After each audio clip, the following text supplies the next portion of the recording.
Well, I've got your, I'm not sure what's happening. I've got your stream up, but I've got it. Did they ever fix your cable, by the way?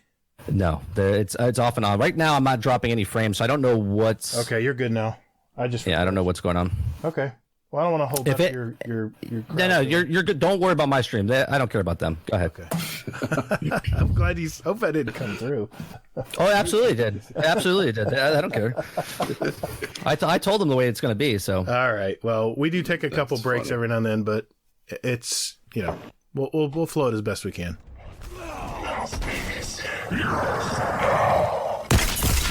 Guardian down.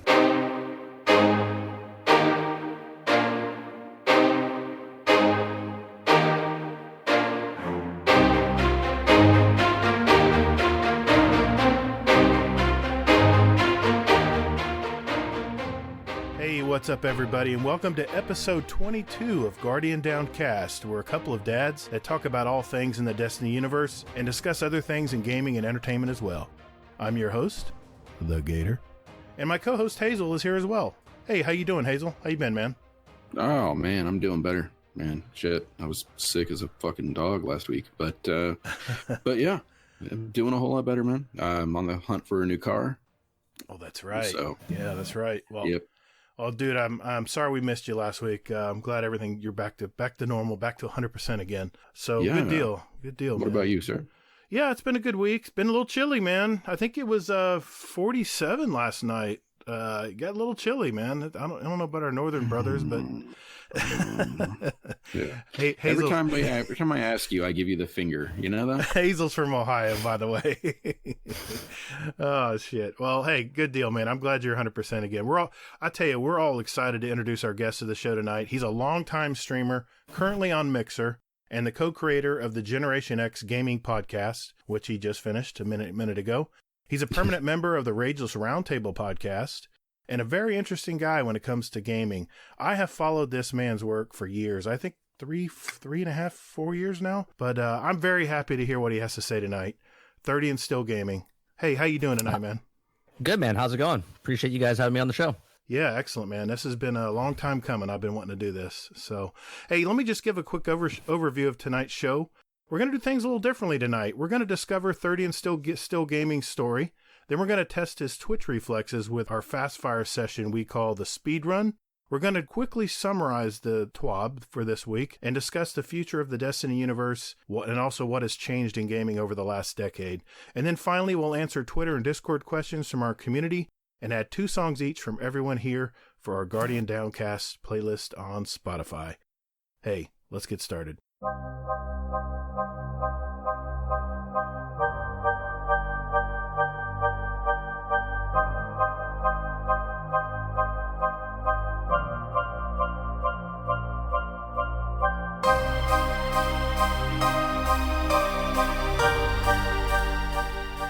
Hey, man, tell us a little bit about yourself. I know quite a bit about you, but for our listeners out there, what's your profession, what's your family, where you live, that kind of just the usual deets, man.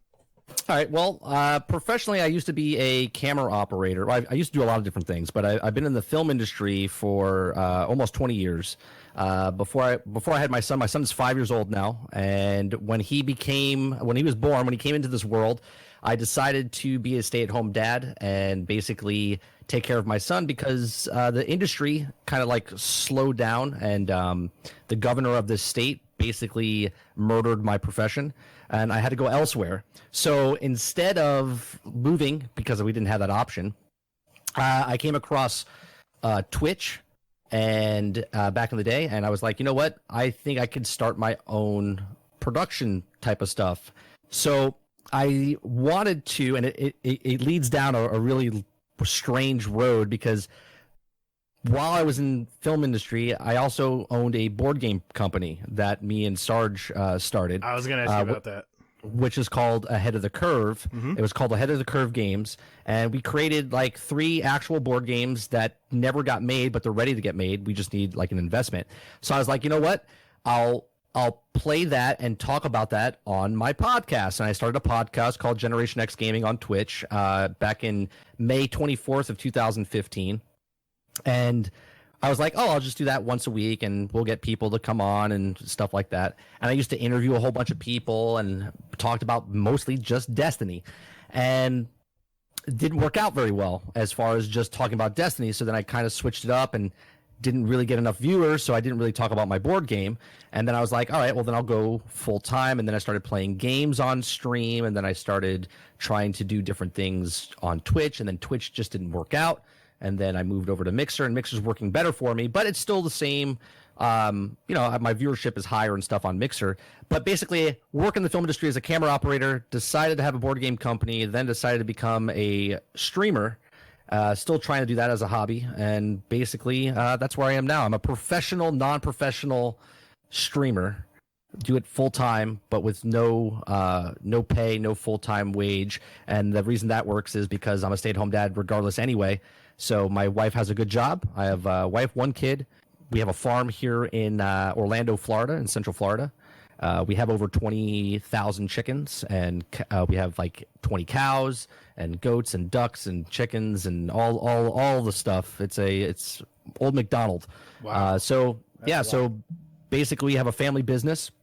That's what brings the money in. And I do this because my wife loves me, and we're trying to make this work as well. Yeah, so that's a good way to put it, man. That's a good way to put it. So that's my thing. But I used to be in the industry, in the film industry for many years. Started my way up as a actor, model, moved into the actual industry as a production assistant, or gopher, as most people call it, as getting coffee for people. Doing runs and stuff like that, making copies of scripts. Went to be a grip department, had Steve Buscemi give me my first job in the actual industry because I was an actor. It was my first paid main role on a show called Baseball Wives, which was on HBO that never got made. Kathy Bates and Steve Buscemi were the directors of it, and I got the bug, and basically a camera guy came up with me with a tape measure, brought it up to my face, and I was like, oh, this is cool. Like, what's he doing? And he was getting measurements to pull focus and stuff. And at lunch, Steve Buscemi sat down next to me. I was like, how would I get on that side of the camera? He's like, oh, I can get you on that side of the camera. He's like, what do you want to do? I was like, well, I want to be a camera operator or focus puller. And he's like, well, I can't get you that job. He goes, but I can get you a paid gig as, behind the camera. So I said, all right. So my first job was a grip on a Wyclef Jean music video down in South Beach, Miami. Nice. And I was on the beach with 1,200 extras and half naked women and guys on the beach. And I was holding a light stand for 2 days. And I was getting paid $300 a day to stand there as a human sandbag. And that's how my behind the scenes industry started. And you said, not to interrupt, but you said you went to, did you go to Full Sail, did you say? I did. So I worked in the industry for from 18 years old till 22. And then I decided to go back to school because I was in school for business hotel management. Right. Hence why I live in Orlando. Sure. I actually wanted to work at an amusement park. I wanted to work for Disney World. But then, as the wind changes when you're young, you're like, no, I want to do this instead. So I went into the film industry instead, and then camera operator. I was like, well, I can't get into that position, so let me go learn about it at school, which now being old, you do not have to go to film school to work in the film industry. You literally just need to meet Steve Buscemi or someone like that to give you your first position on that job. I hear you, man. I hear you. Wow. That is amazing. 2 quick questions. One of them nowhere near what we scripted here, but 20,000 chickens. That's what I was going to say. Yeah. So we're an egg farm. And we also have a store on the property. It's here in Orlando. It's called Lake Meadow Naturals. You can look it up online. Small plug for my father-in-law's business there. It's literally just a small little rinkety-dink operation, but at the same time, we supply a lot of vendors and restaurants in the local area here. So we've been doing it for about 12 years now. That's awesome. Do you are you sick of eggs? No. You eat eggs, nope. omelets, and shit? Nope. I love eggs, and I love free eggs. Eggs taste better when they're free. I think everything does. Yeah, nothing tastes better than a warm egg. Like I can literally go across the street, grab a fresh egg, and it literally was just laid. Oh my God, that's awesome, man. Wow. Hey, well, one thing we ask all our guests here, we interview community members in our local community here, and first thing we ask usually is, what is your gaming history? When you were a little tyke, where did it all begin? My first game that I've ever played, it was either the bowling on the Atari 2600, you know, that side scroller bowling where it made the I remember that. Yeah, that one, that and Pitfall where you ran sideways. That's it. That was my gaming virginity broke. My dad and my mom, they had the Atari 2600, and we also had ColecoVision and the Odyssey, I believe it was called. I started playing when I was like, the earliest that I can remember is about 3 years old. So, and again, back then the Atari 2600 wasn't like, it didn't have 13 buttons to try to figure it out. It was just a black controller. It's in my logo, you know, it's a black controller with a red button and a stick, right? And that's it. That's how I started gaming. I started gaming on the old Atari. My older brother, he was gaming before me, and that's where it started. That's what got me the bug. Your older brother, that's Sergeant McCluskey, correct?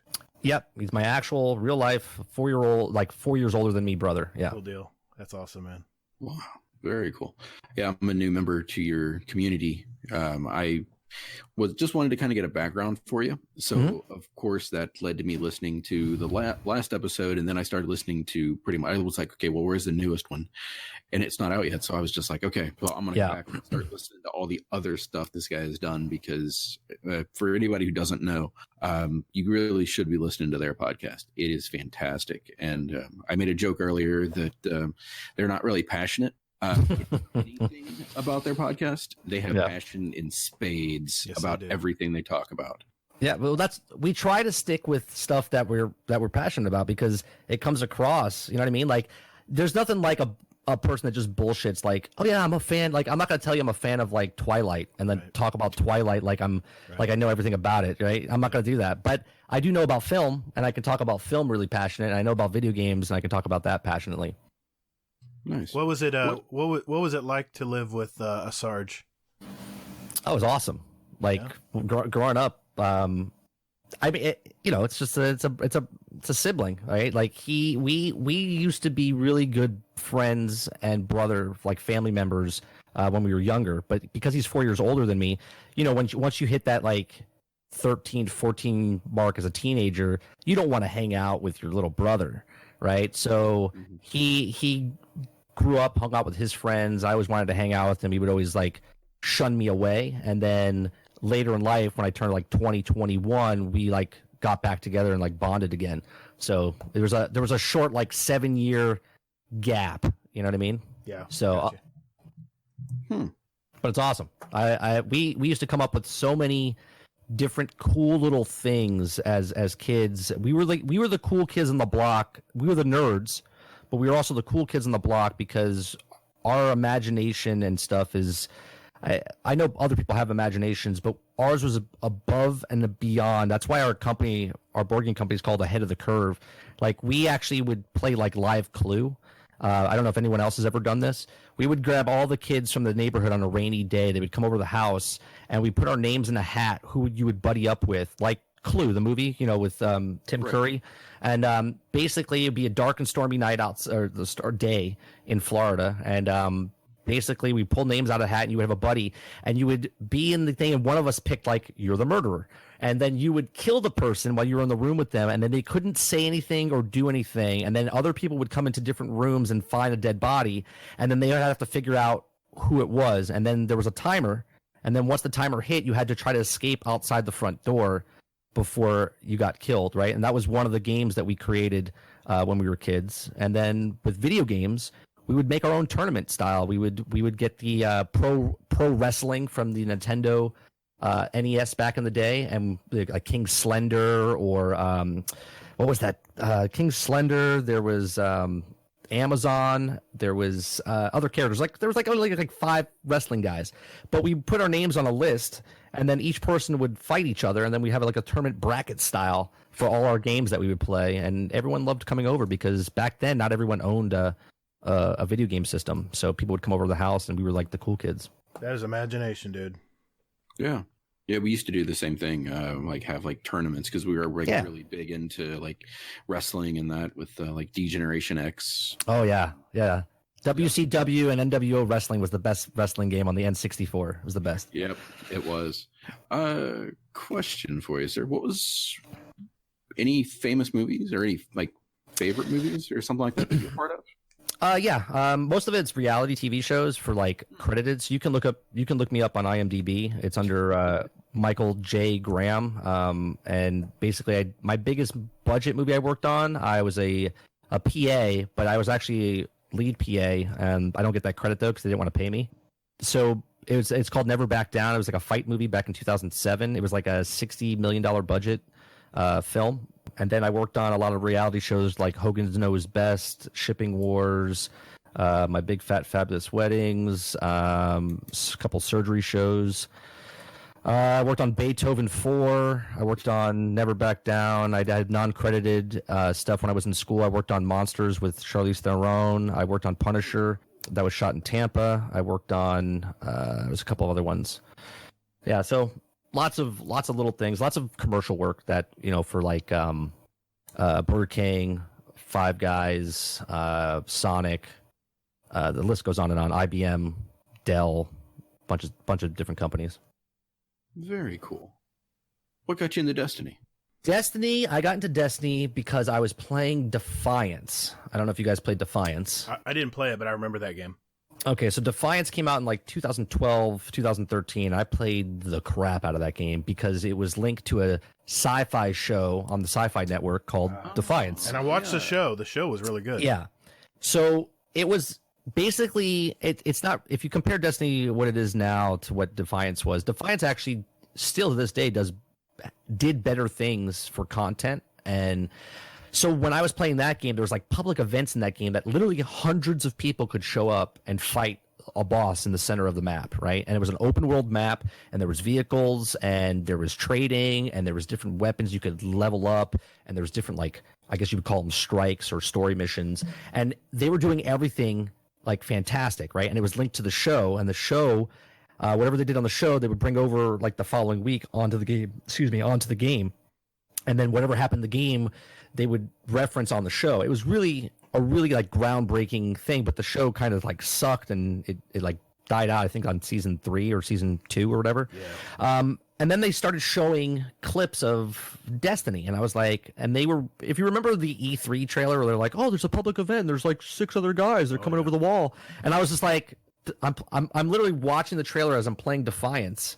And this is before I'm streaming. I'm like, there's 100 guys on the screen right now. I was like, what are you talking about? 9 guys. I was like, this doesn't sound impressive at all. Exactly. Right. And then they showed the graphics, and I was like, yeah, it looks pretty cool. I was like, I'll have to wait and see, right? Because again, I've been playing so many games, and my first impressions of Destiny, I should have just stuck with, just like any other game I had. I felt like it was not going to be what they said it was, and it still hasn't actually made it to that point. So I played the beta, and we rode around the Sparrows, and we played on the Cosmodrome, and that's what hooked me. What hooked me was not knowing what was the game that we were gonna get, right? So you could level up from what I think was 1 to 11. I think you go up to level or like 10 or 11, like ranked 11, I think it was. And do you remember that little spot that was around the graveyard where the boats were, and you went around the corner, and then all of a sudden you would see like skull bad guys? Do you remember that? Remember seeing that? I'm trying to remember. Like underneath the... Yeah, there was like a little cave entrance. Yeah. I forget what the name of the area was, but you would go back there, and all of a sudden there was these skull bad guys you had to fight, and you're like, oh my god, this is so cool, because you wanted to know what that was, right? And it was a beta, and you couldn't get back there because that was it. And the leveling was really fast through the beta. You got up like 10 levels in like no time. So then when the game came out, that's what hooked me. The hook me was, I want to go explore that area back there where the skulls were, right? And then I was like, oh, it's like Star Wars. You got the speeder bikes, and you're going around, and you're shooting, and it's space, and you have space magic. And the way they described it and the way they marketed it was everything is legendary. Like I'm going to have different gear than you're going to have. And you're going to look at me and go, where'd you get that gun? And I'm going to tell you where I got it. And then we're going to go run that thing so you can go get it. And it never turned out to be anything like that. It kind of just changed it on us as the years have progressed. Well, I was going to ask you what your favorite moment was from Destiny, but I think you just shared it. Well, actually, no. My favorite moment is if you watch my stream. There's a moment in the very beginning where we were playing the VOG, the Vault of Glass, and I got the Fatebringer during the Gatekeeper or the mission or the boss, and my excitement at that moment was unreal. Like my kid, I think was like 5 or 6 months old. It was like 2:00 in the morning, and I used to stream in a closet, literally in a walk-in closet in my office, and my son's room was like right outside the door, like down the hall. And I scream at the top of my lungs because I got the Fatebringer, because I was so excited to get the Fatebringer. And during that actual scene, I was like, yes, fuck yeah. And everyone that was with me playing was like, did you get it? Did you get it? And it was just such a good like feeling. And I was like, oh man, I think I just woke up my kid. I was like, fuck, it was totally worth it. Like that was that's my favorite moment in Destiny 1. Dan, I miss those days, don't you? God, I miss those days. Yeah, I definitely do. Yeah. All right. So last question before we get into the other questions that we have for you is, where'd your gamer tag come from? My gamer tag came from when I used to play a lot of Battlefield games. I love Battlefield games. And my gamer tag back then was Biggie MJG. And it's Biggie like Biggie Smalls and my initials, like, because I was a small white guy, but I had a big personality. So a lot of people used to call me Biggie, a lot of the black friends I had. So that's how I got that gamer tag. And then when I played Battlefield, I was 29 and I was looking for other adult gamers. And back then the internet wasn't what the internet is now. I'm 41 now, right? So this is 11 years ago. It might as well be like an eternity ago. I know. There was nobody playing because the average gamer back then was less than 30. It was like 25 or whatever it is, or it was my age bracket. But so I was looking for more gamers, and I made an LFG site called 30nstillgaming, and that's how I got the name for my Twitch handle, which then became my gamer tag that I switched over, because I was looking for like-minded gamers that like things like adult gamers. Like there's a difference, when you play with a kid, like they're good at the game, but there's like this maturity level mentality of just when you're playing with someone. I love playing like the battle games and playing with people that are like working together as a team, not just going for their kill death ratio, right? So I created an LFG called 30nstillgaming, and it didn't really take off because, like I said, the internet was different. But I made a lot of friends back then with military people, and then we used to run all those games with like actual military guys, and it was just the best. It was like the best moment in my gaming like experience, and I miss those days too, because a lot of people don't play the games anymore because of microtransactions and all this other stuff. Yeah, it's been a lot of fallout. I've lost a lot of friends that just play Call of Duty, man. That's all they do. Yep. It's sad but true. Let me ask you this. I asked this. We had Dan Finity on a couple weeks ago, and I asked him the same question. I wanted to ask you too. I know you started your streaming career on Twitch, and then you moved to Mixer. Can you tell us about streaming? The ups and downs, the daily grind, or anything you want to share about streaming that maybe we don't know about? Streaming is I love it as I would love this if this was my full-time job, like if I was actually making money. I mean, I do make money, but if this was like a full-time job, obviously I do love it regardless if I make money or not. But some of the hurdles with this is I had a lot of the stuff already. Like I had multiple screens because I was in the film industry, so I used to be editing stuff as well. So I already had a lot of the stuff. I had to pick up a camera. I already had a microphone because I used to do voiceover work. So like I already had a lot of the stuff. So right. That wasn't a big thing for me to get in for that part of streaming. But what they don't tell you about streaming is all the problems that you have before you go live. Like, for instance, today, right before I did our podcast today, I'm setting up. I start at 7 o'clock. I set everything up. I make sure I got all the stuff up, what stories we're going over. I do the breakdown. I do all the stuff, right? Right before I go live, I hit live on the button, so it's live on the channel, but I record locally on my computer. And that way, if something goes wrong, if we get knocked out or whatever, power goes out, I get a local and I can start back up, hit record, and then piece it together later. Right. Soon as I hit record and I'm live and the show, I hit the start and the title screen's going on, it says that I have to do a graphic card update, like a driver update. And I'm like, So I didn't record my show this evening, right? Other times, I think my microphone's working fine, and then all of a sudden I go live, and then you'll see someone in chat say, "I can't hear you," and you're like, "Oh God!" And then all of a sudden, like scenes won't work, or all of a sudden, like OBS malfunctions, and like the mics don't go on, or the scene won't change, or your file's corrupt. There's all these little things that go on that just gets frustrating over time, and you're like, I'm not making any money. I'm doing this 4 hours or 8 hours a day. Nobody's coming to watch me. Not as many people that I want is coming to watch me. And all this stuff goes in your head, and it could ruin you really fast. So it takes a type of person, because not only if you have your shit together, that's one thing. But then my kid will walk in the room, right? Like, no one bothers me. Right before I go live, I hit the button. I'm like, in 3, 2, 1, then boom, Dad. And you're like, oh, okay. You know what I mean? I've seen that a few times. Yeah, little things like that happen. Your wife might come in and shoot you a look because you forgot to take the garbage out. Like little things like that. Thanks for reminding me, by the way. Yeah, that you have to remember that there's other people that are depending on you, and then there's the people on the other side of the chat, like the chat.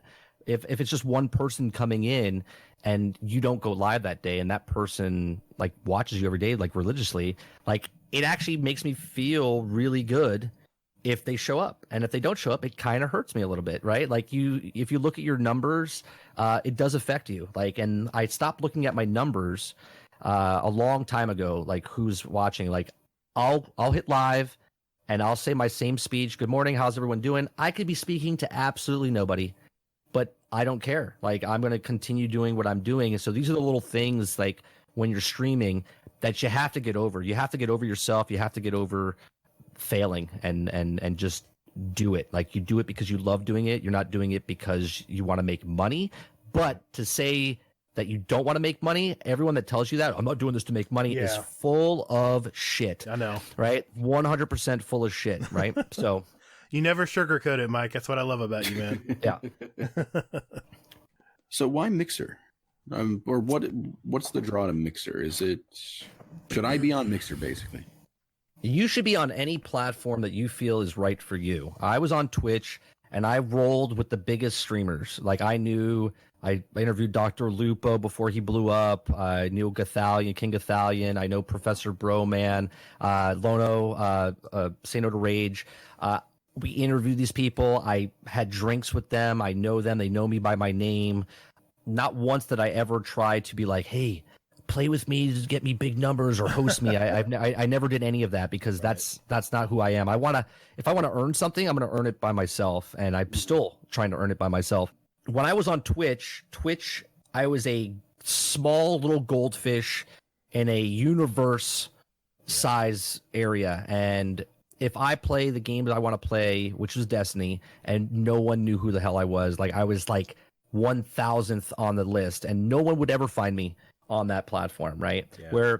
And then I could play other games. Like, I love playing American Truck Simulator. I love playing like games that no one would ever look up, and I don't care, because I'm going to play the games that I want to play. On Twitch, there could be 1,000 other people that are playing that shitty game that nobody wants to watch, and you're still low on the totem pole, because one person might have 10 viewers, and then there might be 100 guys with 1 viewer, and then there might be 10 other people with 0, and then it goes in alphabetical order. So when Mixer first launched, I used to stream on all 3, right? I was like on Twitch, I was on Mixer, I was on YouTube or whatever. I forget what the other one was. Yeah. And I tried that out, and I was like, I don't know who's chatting from what chat, and I don't know who it's doing from what, and I was very confused on all that stuff. So when I stopped streaming on Mixer. I just did Twitch. I got affiliated. I had subs. I had up to like 37 or 42 subs at one point of affiliation, but I hated that I got affiliated. I know this sounds stupid because everybody wants to get affiliated. I wanted partnership, and I wanted to earn my partnership.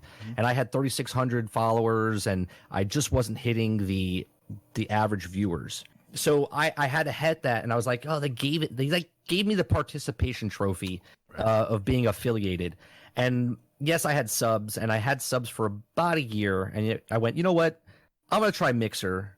And I did a test run on Mixer, and I did it for 1 week. And then at the end of the week, I said, you know what? This is not a big enough test. I'm going to go and do it for a full month. So I came to Mixer for a full month, and then I compared my numbers for my best month I ever had on Twitch to the 1 month I was doing it on Mixer. And I looked at the rotating door, like how many people came through my stream compared to Twitch. So even though I'm only having like 5 concurrent viewers or 10 concurrent viewers on Twitch, I would see like 50 or 60 people would come in and then they would leave, right? But on Mixer, I was getting double that number, right? And I was like, okay, well that's better, right? So if you look at my numbers now, I've only been on the platform since March of 2018, or actually it was like end of February, beginning of March of 2018. I had 3,600 followers and I think 30,000 views in 4 years on Twitch. I've been here for 18 months or 20 months, and I'm at 42,000, I think, or something like that. Yeah, I'm at 44,000 total views, and I'm at 2,000 followers. So in a third of the time, I have more than half of what I had on Twitch, and I've already surpassed my total views in 4 years in 20 months. So Wow. Mixer for me has been better, but not to say it'd be better for anybody else, you know? I have big respect for streamers because this is simple. I can put this and piece this together, in post and put it out, and it's a beautiful presentation. Everything's perfect. No uhs, no breaths, no nothing. You guys have to be on point 4 to 8 hours straight. I give you guys props. It's a lot to do, man. It is a lot. It is a lot, and if you're a person that's shy or doesn't like to talk or doesn't like crowds, or you'll get swallowed up. Yeah, you'll get swallowed up because you'll think you're having the best day in the world, and some troll will come in and they'll say like, hey, you fat fuck, or they'll be like, I fucked your mom last night, or hey, Baldy, and then they say something, and you're like, that hurt a little bit. That hurt a little bit, and right. But at the same time, you're just like, do I comment? And some streamers comment, and they'll tear that person a new asshole. Yeah. And then other streamers, I've learned I'll choose my battles depending on how I sense that person like typed. It's just weird. You'll just know. Like you could either insult that guy or girl or just let it go. And if you let it go, they leave pretty fast because what they want, they're trying to get something out of you. Yep. That's how they get their jollies off, right? So that attention. Yeah. Hazel, I told you to quit trolling him, man. Yeah.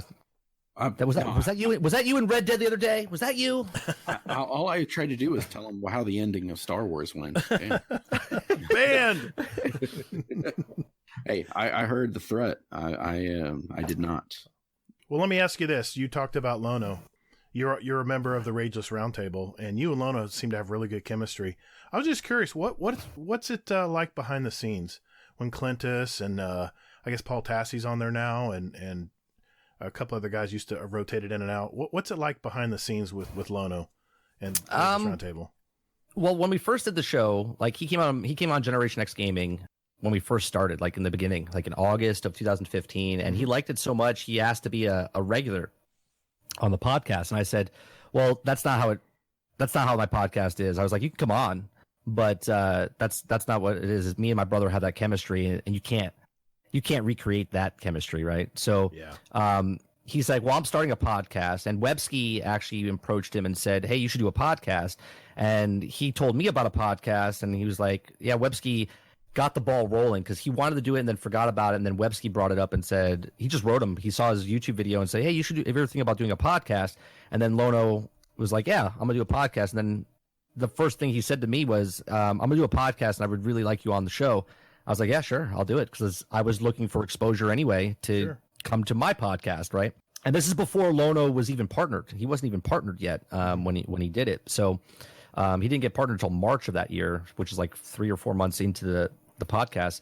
So he was like super professional. Like he did what you did. Like he gave me a breakdown of what we're talking about and the list and everything. And he booked the guests ahead of time. And it was like super, super professional. And that's when Guardian Outpost was on the show. Oh, yeah. And I would say about a year into it, Lardo just said, hey, we're doing a podcast on Monday. And about 5 minutes before the show starts, I'm like, well, what's the topics?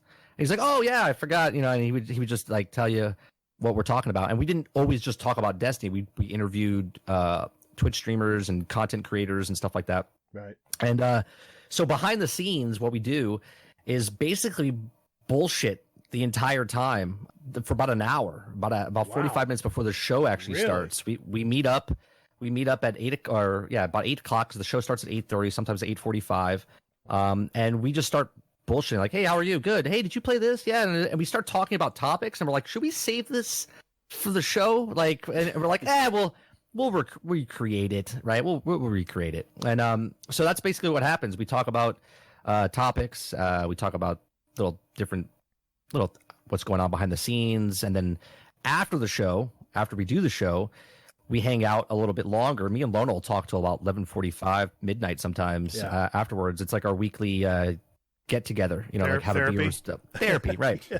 So we'll talk about like industry stuff, what's going on, little like behind the scenes like drama that's happening somewhere. We'll talk about the industry. We'll talk about a whole bunch of stuff. It's really cool. It's like it's a nice little area, and Lono has become a really good friend of mine. Like he's made the list of people I text on holidays. You know what I mean? Like, hey, happy Thanksgiving, happy Merry Christmas, Happy New Year, and stuff like that. So that's so cool. He's actually probably my only, because I only have like 5 friends, like true friends, and he's not one of those friends. But on as a streamer, it's very lonely to be honest. Like me and Gator talk about having lunch all the time, and you can see how many times we've done that, right? We can't get it together. We try. Right, we can't get it right. I can't have like real friends in real life, and tough. So people in chat in my channel are like friends. Like there's a person from Australia, Telexia, that I've known literally for like 4 years now, and she's one of my better friends. Like where I'll get in a Discord channel. I might not talk to her for like months, and we get in a Discord channel, and she's got that ear to listen. I have an ear to listen. You know what I mean? Like we just banter back and forth. And Tweak, I know a lot about my buddy Tweak. Like he comes in the channel. We have Brainchild, and Foxfire. I've met them in real life at Guardian Con, and now we're like really good friends. They're part of that group of On My Hand. You know what I mean? I remember these guys from when you first started on Twitch. These names all look familiar to me. Yeah, Dupless. I met Dupless in person. Like. Even I bought him a beer. I bought him his first beer at this past Guardian Con. He turned 21, and I bought him a beer. Like these people, I affect them. I would assume that's why they come back every day, and they affect me. Like having them in my channel and becoming like friends with them and knowing them about their lives and stuff like that is pretty cool. That's awesome. And by the way, you did make me feel like shit, because now I'm like, I've like, there've been like streamers that I've like watched for like a week or 2 weeks or a month and interacted and stuff like that. And then I just sort of ghosted them. And now I feel like a piece of shit, because I'm like, damn, I really need to like go back and. Oh no, I've done that as well. Like I host people. I'll come in their chat. Like if I host somebody, I'll come in their channel and talk to them for a really long time. And they've never reciprocated. They've never come back into my channel, or I see them, because you can see who comes into your channel, and they don't say hi. They don't say anything. Ghost, but you can see it. And I don't think of them any differently. I don't judge them. I'm like, cool. They're giving me a moment of their time, whatever it is. If it's 1 second, 1 minute, or 1 hour, they're coming in to just hang out. Sure. They notice. They notice. Don't feel like shit. The streamer knows you're there, and they. I always wondered that. I always wondered that, because sometimes I'll enter your stream. I'm like, well, he's on a conversation. I don't want to interrupt him, and I'll just sit there. I see it all.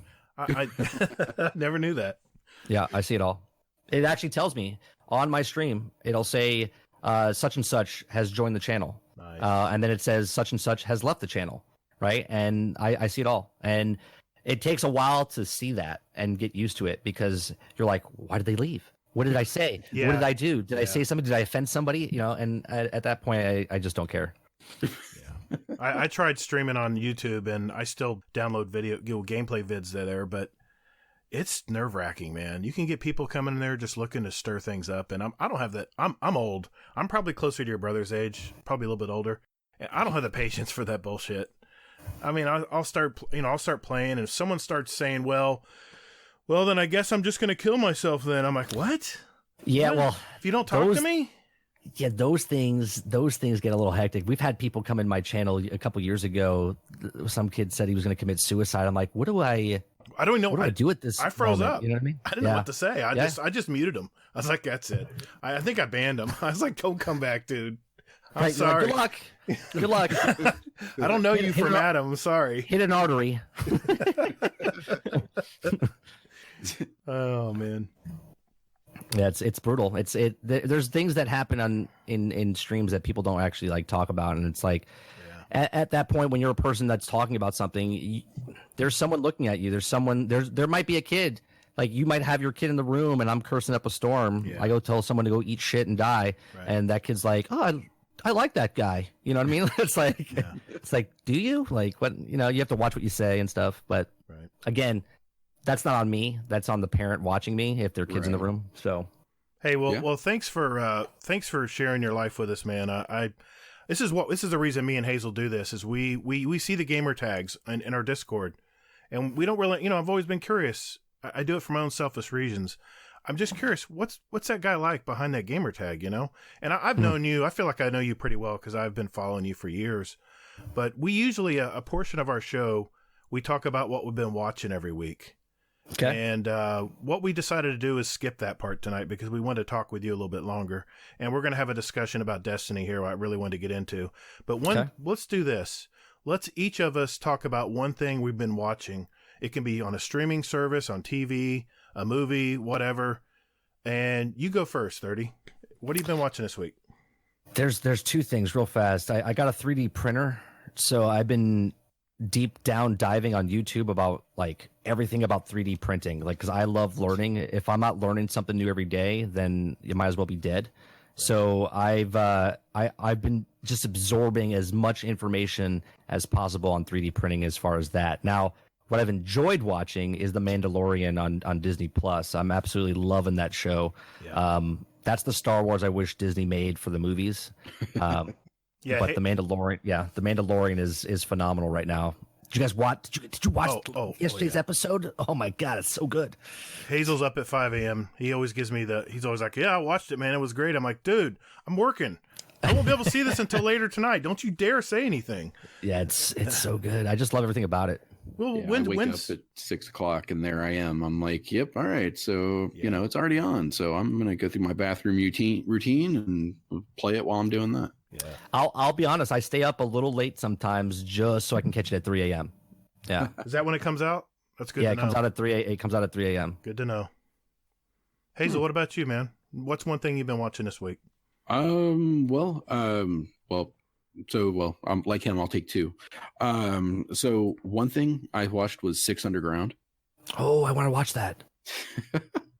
So something about me is, my dad, he grew, like, when I was growing up, he would watch like these awful, like, movies like Don the Dragon Wilson, Cynthia Rothrock, if that rings any bells. And Yeah. just really cheesy action movies with like gratuitous nudity. It's like they were like the original movies. Like, hey, hey, we have a murder. Let's go to a strip club and find out what's going on. Of course, that's where you go. Exactly.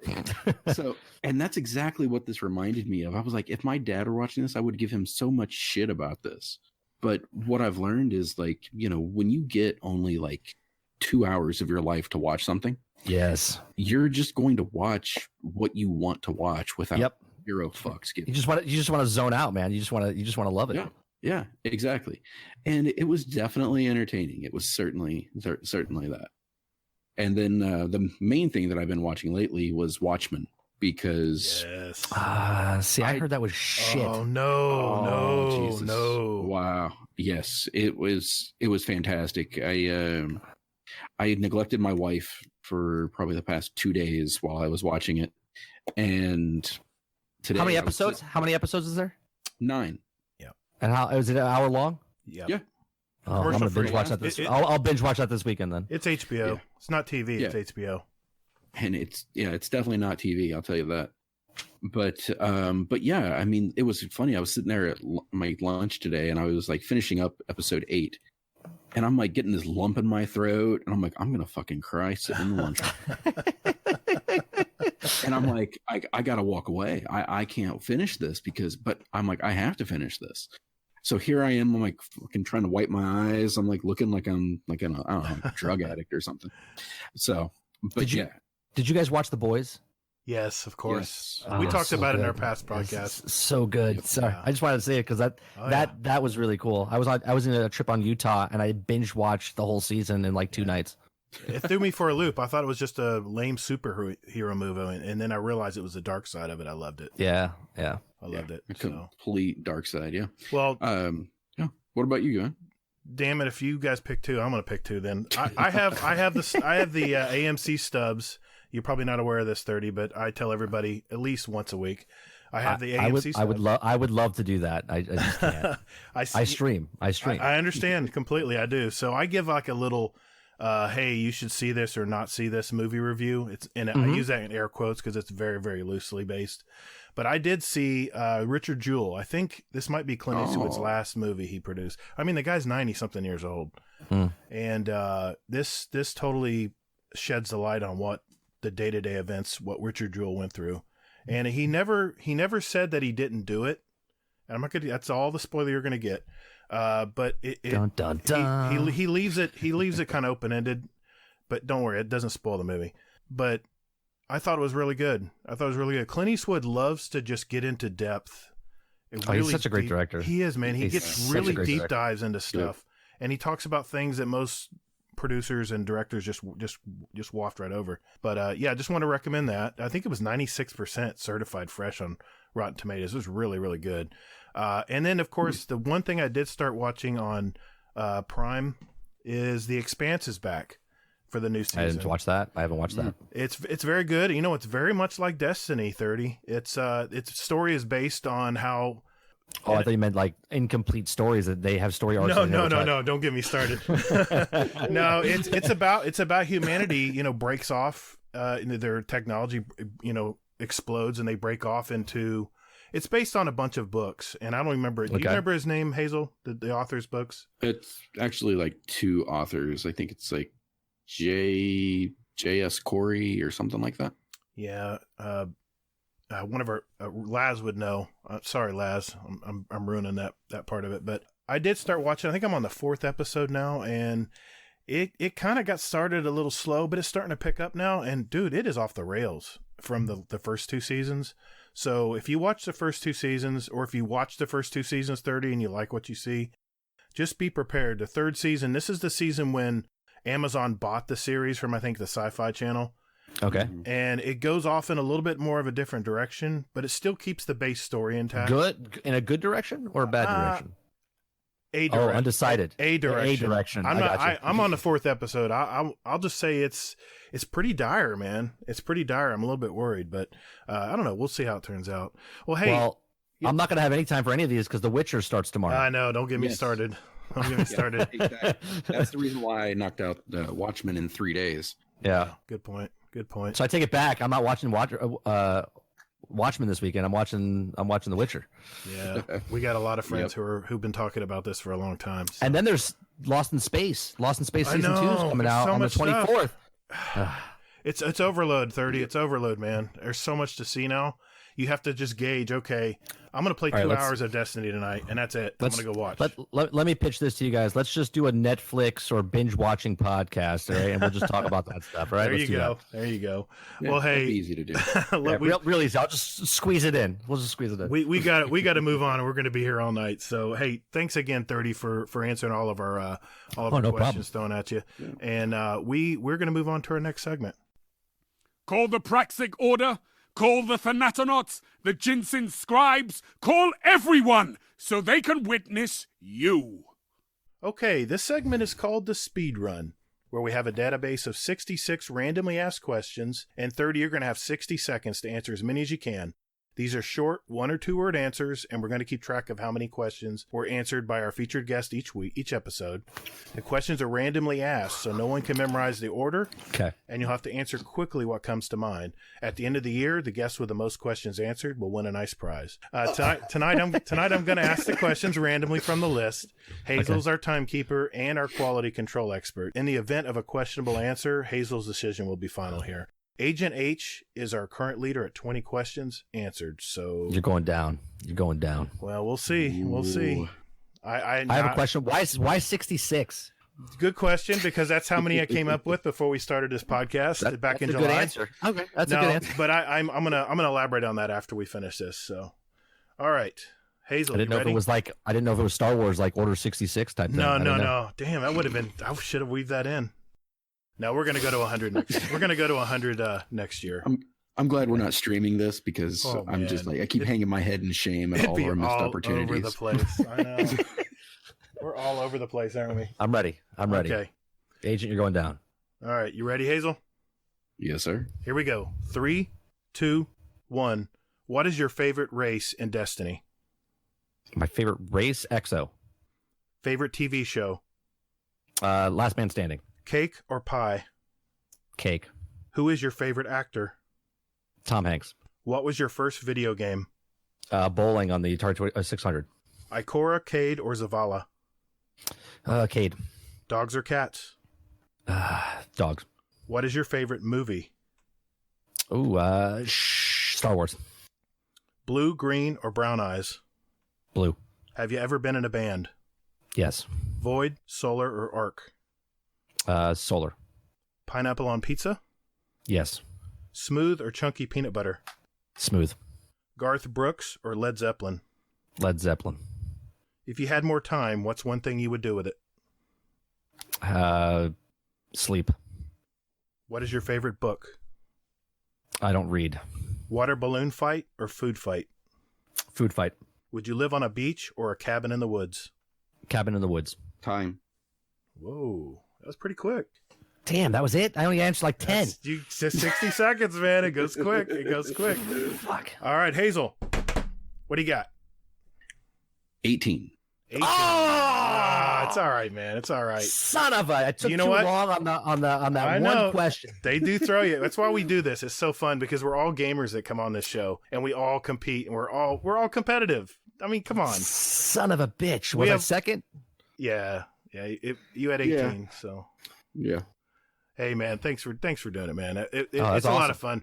We love doing this, and I got to admit, got to give partial credit to Dan Finity. He does a Copper Lines fast fire queues, and this is kind of where I got his idea from. I like it. I like that. I'm telling you, it is a lot of fun. So, but hey, thanks for doing that, man. I just wanted to give a side note here. I just wanted to personally thank everyone who has given some input into our revised list of questions for the 2020 speed run. Hazel and I are going to review these additional questions and come up with an additional 34 to make a total of 100 questions for the list next year. We can't wait to go through them. So again, thank you to our community. If we use your question for next year, we'll make sure to give you credit for the idea on the show we do use it. We have decided to keep the channel in our Discord labeled Speedrun Question Ideas. We're going to leave that permanently in our Discord. So if you have an idea one day, it pops in your head for a great speedrun question, just add them there and we'll make sure we pin them for you. Let's move on to our next segment, This Week at Bungie.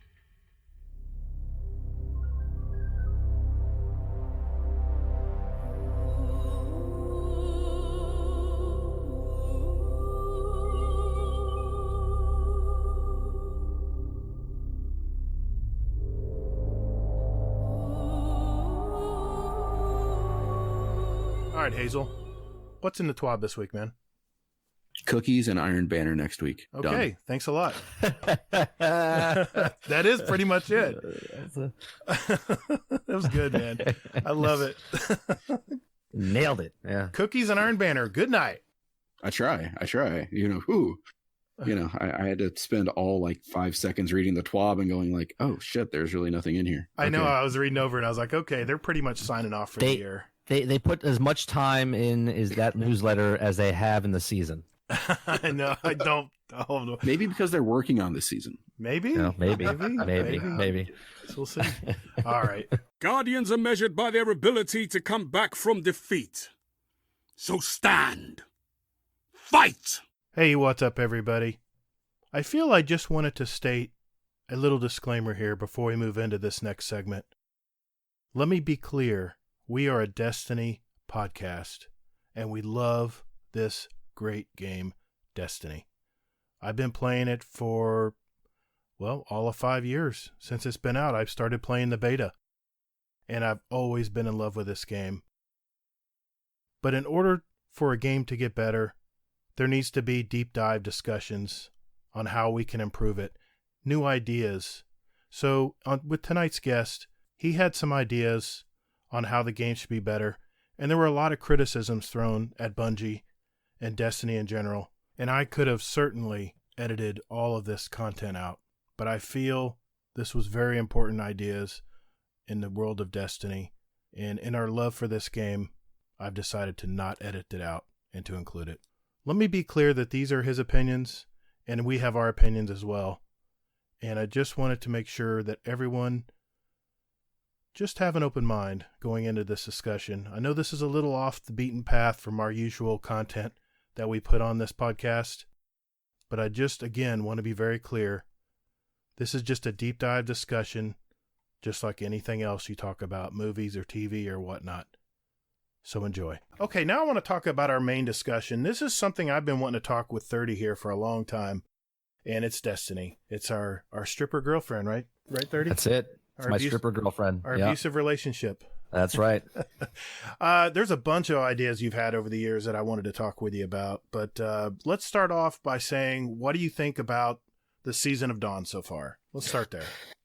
All right, my real honest opinion is I fucking hate it.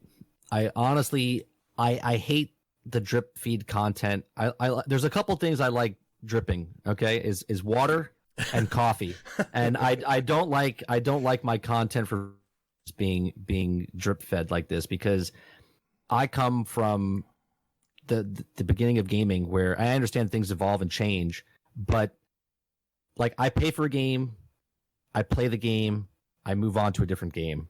This is like I'm paying for the game, and then I'm waiting for the game to come out over the next 12 weeks, and it's just I hate it. I just hate it, and it not only do they do it, but other games are starting to do it as well.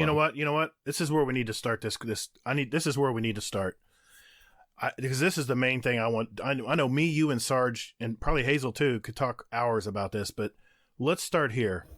Tell me how games have changed in the last decade. Oh God. Yeah, I mean, just the overview. We don't have to go into. Yeah, well, the games have changed because look, I'm all about capitalism, and I'm all about companies making money and stuff like that. But when they take stuff in a game, some of the best games out right now are single player games, right? Mm-hmm. And like Spider-Man, God of War, Outer Worlds, yeah, the Jedi Fallen Order, mm-hmm. like they're brilliant, right?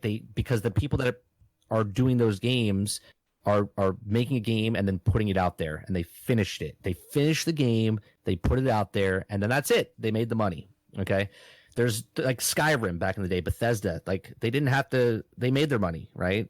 Witcher, they made their money off DLCs and stuff like that. Just in the last 5 years, that is what games should be. Like an artist paints a picture and then sells that picture. He doesn't say, hey, I'm going to paint this picture, and paints the corner, and then he sells it to you. And then every week he comes by and adds another color until the fucking picture's complete 5 years from now. You know what I mean? Like you paid full price.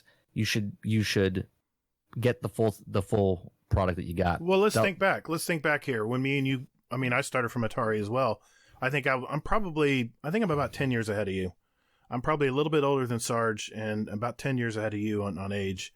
And I remember, I think I was 13 when I got an Atari. Mm-hmm. I remember waiting in line at Sears here in Altamont Springs for hours to get the Pac-Man game. It just came out. Remember that? Yep. And you would go home and you would play the hell out of that game. There were no patches. There was no extra Nothing. crap you had to buy for it. You had to blow on the cartridge half the time to get it to work. And it was like the developers were like, there you go. Have fun. Yep. That's our project. That's the game we made. It's broke. Love it. Exactly. Love it or hate it. Yeah. Yeah. And it's like, but today there's I want to talk to our listeners here. We're not going to sugarcoat anything about Destiny tonight. We're going to get into some serious talk about Destiny, and it may not be pretty, but there's a lot of things I don't agree with 30 about, but there are some that he is dead on.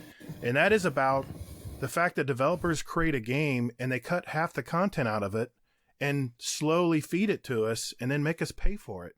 What happened to the days where the whole damn game was right there and you spent all month getting through this game, and then when it was done, guess what you did? You threw it away or gave it to your brother. Right. Yeah. And you moved on to the next game. Bought a new game. Yeah, you bought a new game. Yeah. Imagine a world where you just play a game, finish the game, and then buy another game. But here's the thing, though, guys, is that okay? Now, I mean, I know it's weird for me to be the the voice of reason here, but here's the thing, though, is somewhere along the way, probably around the hour, maybe 2000 that we all put into Destiny 1, is poof, it became our hobby. One game became a hobby. Yeah. For a lot of people. Damn near 3,000 hours for me in Destiny 1. I don't know about you guys. Oh yeah, I'm there. Yeah, I had over close to 2,000 hours of Destiny 1. Yeah. And that was with a newborn.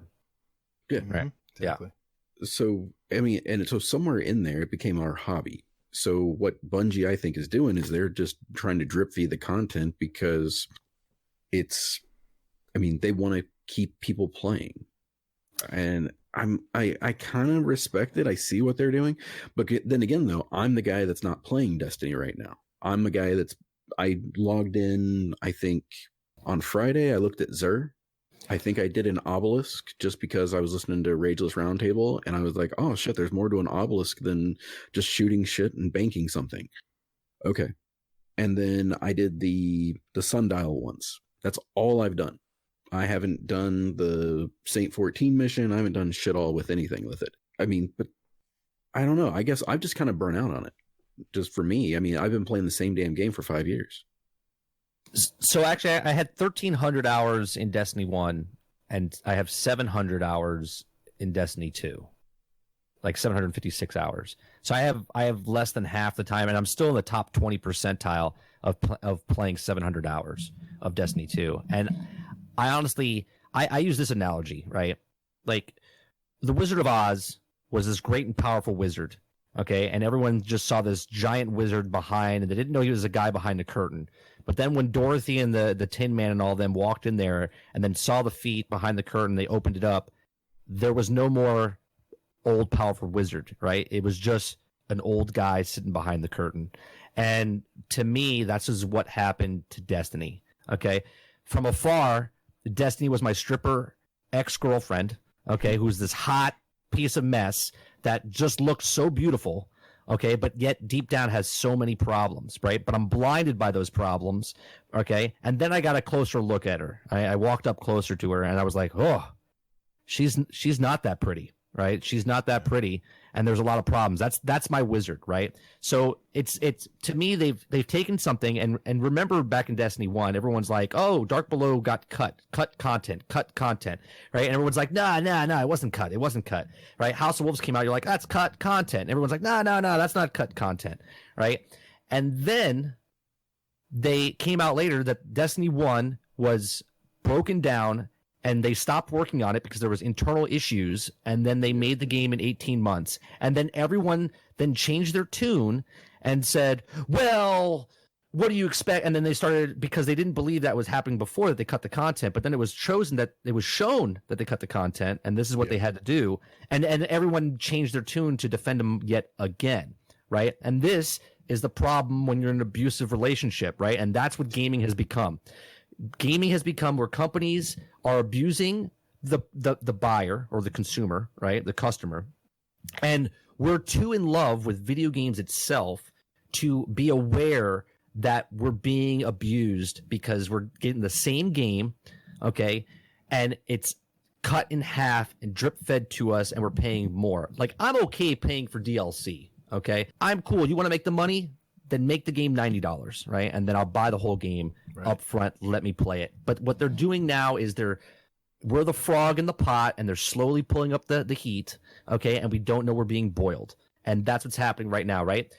They didn't give us microtransactions. They took content out of the game and then sold it to you later, and it was incomplete content even when they gave it to you. Then they gave us another expansion, and then they said they can't do anything about it, right? And then they inserted the Eververse store, right? And this was supposed to pay for the free content that was in the game, and then they said, oh, and then they added more to it. And now here we are, 6 years into the game, and the Eververse gets updated all the time, and they never miss a beat. But yet more problems arise in Destiny 2 with stability, with glitches, with guns not working, with armor not even they just reskin stuff. They're doing all this stuff, and again, they're just raising the temperature, and we're the frog in the pot, and we're all okay with it because we don't know we're being boiled. Well, I'm going to be the devil's advocate tonight. Hi, my name's Gator. But here's the thing. I call this Destiny-itis. Hey, 30, I can't, I don't want to play anything else. The handling of the guns, the immersive world, the fact that I can play with a bunch of friends of mine, the raids, PvP, and I know you're not a fan, but I am. I love PvP. I can't, I'll buy Modern Warfare, the new Modern Warfare game, and I know you guys talked about it tonight, about the microtransactions. I just can't get into it. I keep going back to Destiny, man. I don't know why. I've been playing this game since the beta in 2013, 2014. I have not put it down yet. And I mean, I had all right, I'm going to be honest here. I had 3,000 hours on my Gator account, but what I'm not telling you is I had 5 other accounts that I played as well.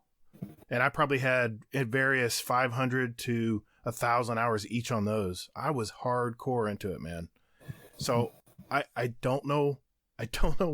There's nothing else out there. I know there's going to be a game one day that's going to come out that's going to have all that magic of sound, of gameplay, of gun handling, of graphics, and they're going to blow Destiny out of the water and they'll be gone. But that day has not come yet.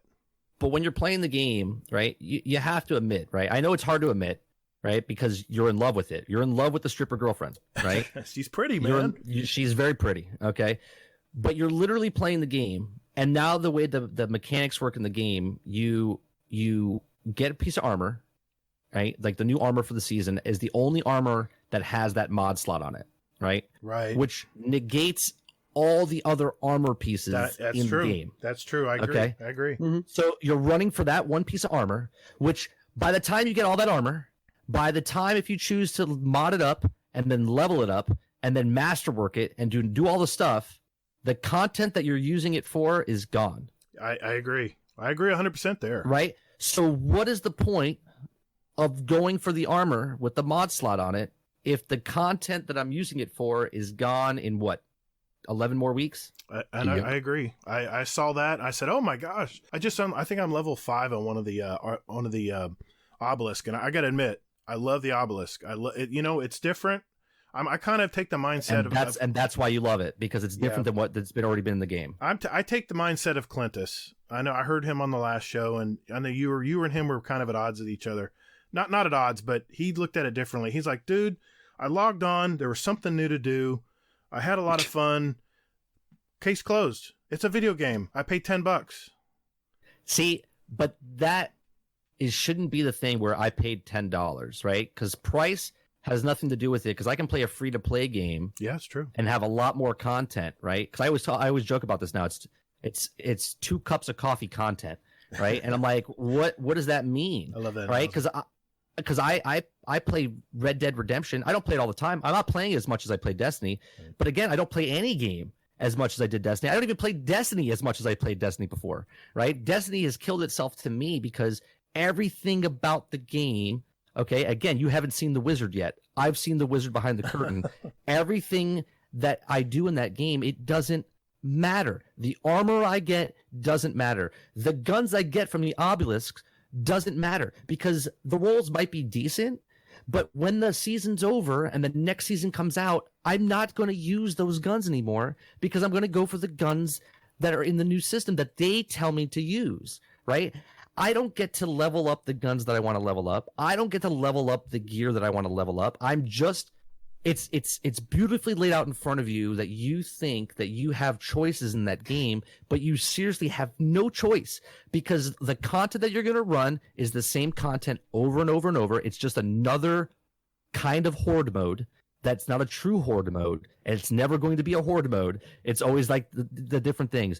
Do they add different mechanics? Sure. Do they add different guns? Sure. Do they add reskin guns? Sure. Do they take guns away from you for like 1 season or 2 seasons and then bring them back for you? Sure. Hey, and everyone's like, oh, these guns are so great. And they always give that one, and they always make it OP, and then everyone goes for that one gun, and then they nerf it. And then rinse and repeat, and they do the little as possible for the most amount of content, right? What are they doing right now? What are we getting every week right now for the season? I mean, I got to admit, I something's different. I can't figure out what it is. I feel like I'm doing busy work now. There's no intentionality to what I'm doing. There's never been intentionality. And never. This brings me to the point. This is where I wholeheartedly agree with you, and I miss these days in Destiny 1. You were talking about the transmogrification of weapons. How you get a weapon, and it's very basic. It's a white weapon. It starts out with very basic, maybe you like the look of it, the shape of it, the feel of it, like how it sounds. And then as you start using it, you start unlocking stuff in the gun. You start unlocking a choice of perks. You start unlocking depth in the gun. And then come year 3 of Destiny 2, you've got this badass gun that you can bring in the Crucible, and you know how to use it. You know which way the recoil pattern is on it. You have it down. I feel like it's just like miles and miles of an inch of water. I feel like every gun, I mean, there's only 2 or 3 guns that I use in Crucible all the time. Right, and it's a puddle deep. Yeah. And that's the problem is I get all these new guns from the Obelisk, and I'm like, well, I'm still going to use Bygones because that's the gun I like to use. And I'm still going to use Telesto, and don't get me started. Hazel, don't get me started on Telesto. No, I'm right there with you. I love Telesto. Telesto messes up best. That is one gun that messes Destiny up. Telesto is the besto. It is. Yeah. But can you expand on that further? I mean, a lot of these guys that are listening to this podcast haven't heard you talk about this, and I want to make sure they know about it. My idea is literally going back to I've done 196 episodes over 5 years on my podcast, and episode 2 is when I first started talking about this, okay? Which is May of 2015, which is literally like 6 or 7 months after Destiny came out, okay? So basically, they actually did this in Destiny 1 with the Necrochasm, okay? Where you got it as a white weapon. Right. Okay, and then you leveled it up, and then it became an exotic. Okay, right. But you didn't level it up all the way. It was just a white weapon, and you got a bunch of stuff, and then it became an exotic, right? So my weapon and armor, the way that I've always talked about it is that all guns, and see, this is content that Destiny or Bungie is missing out on because of the way they develop their game. They have all these all these white weapons. They have all these green weapons. They have all these blue weapons. They have all these purple weapons with names and stats and things and perks, and none of it means anything because it's all garbage to get to the purple weapons to get your light level and your level up, right? And Hey, if you're 30. yeah. When's the last time you used a blue weapon? I've actually used a blue weapon at the beginning of, I think, Shadow Keep. That's my point. For very little, right? But in the way they have the leveling system there is no point. But some of the perks on a blue weapons in like Crucible and stuff are actually better than the actual legendary weapons. Okay. Right.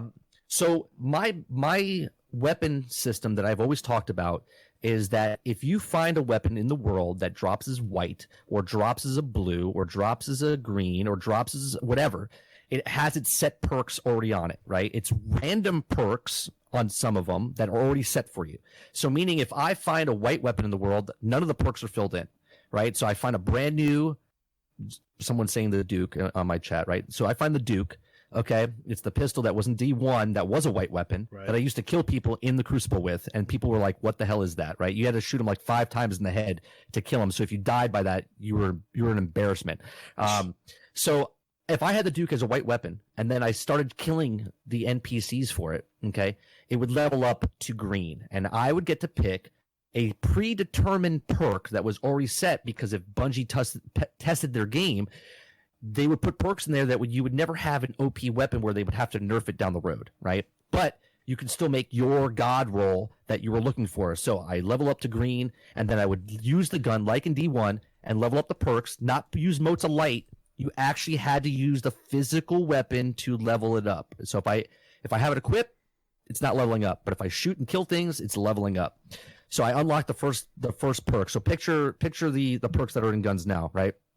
So you would have that perk, and then it would unlock. And then when you unlock that, it now unlocks to green. And then you use it in green, and you unlock the perk you want, and so on and so forth. And you're down the road. It could be 10 hours, 20 hours. You use that Duke, and now it's leveled up to legendary, right? And then you get to choose if you want to make that gun into an exotic. And if you make an exotic, it gets an extra slot on the end at the end of it, which gives it some sort of power, right? So any gun potentially in the game could be exotic. What that does, and I know people are probably listening to this going, yeah, but guns are tied to PvP. Exactly. They shouldn't be.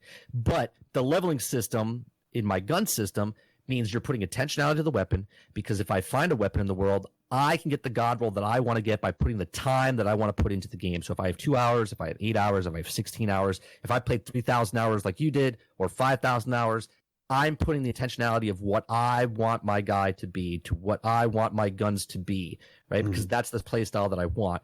Now, if I find a blue weapon and it already has perks filled out and I like the perks that are on it, then I can just go from blue up to purple. Yeah. If I find a purple, you can still grind the way you're grinding right now in Destiny and still try to get the purple drop legendary god rolls that you're looking for, if that's what you want to do, but you're randomly rolling the dice for that, right? You could do it 10 times. You could do it 100 times. Like Lono did the Imago loop 480 times to get the Imago loop, okay?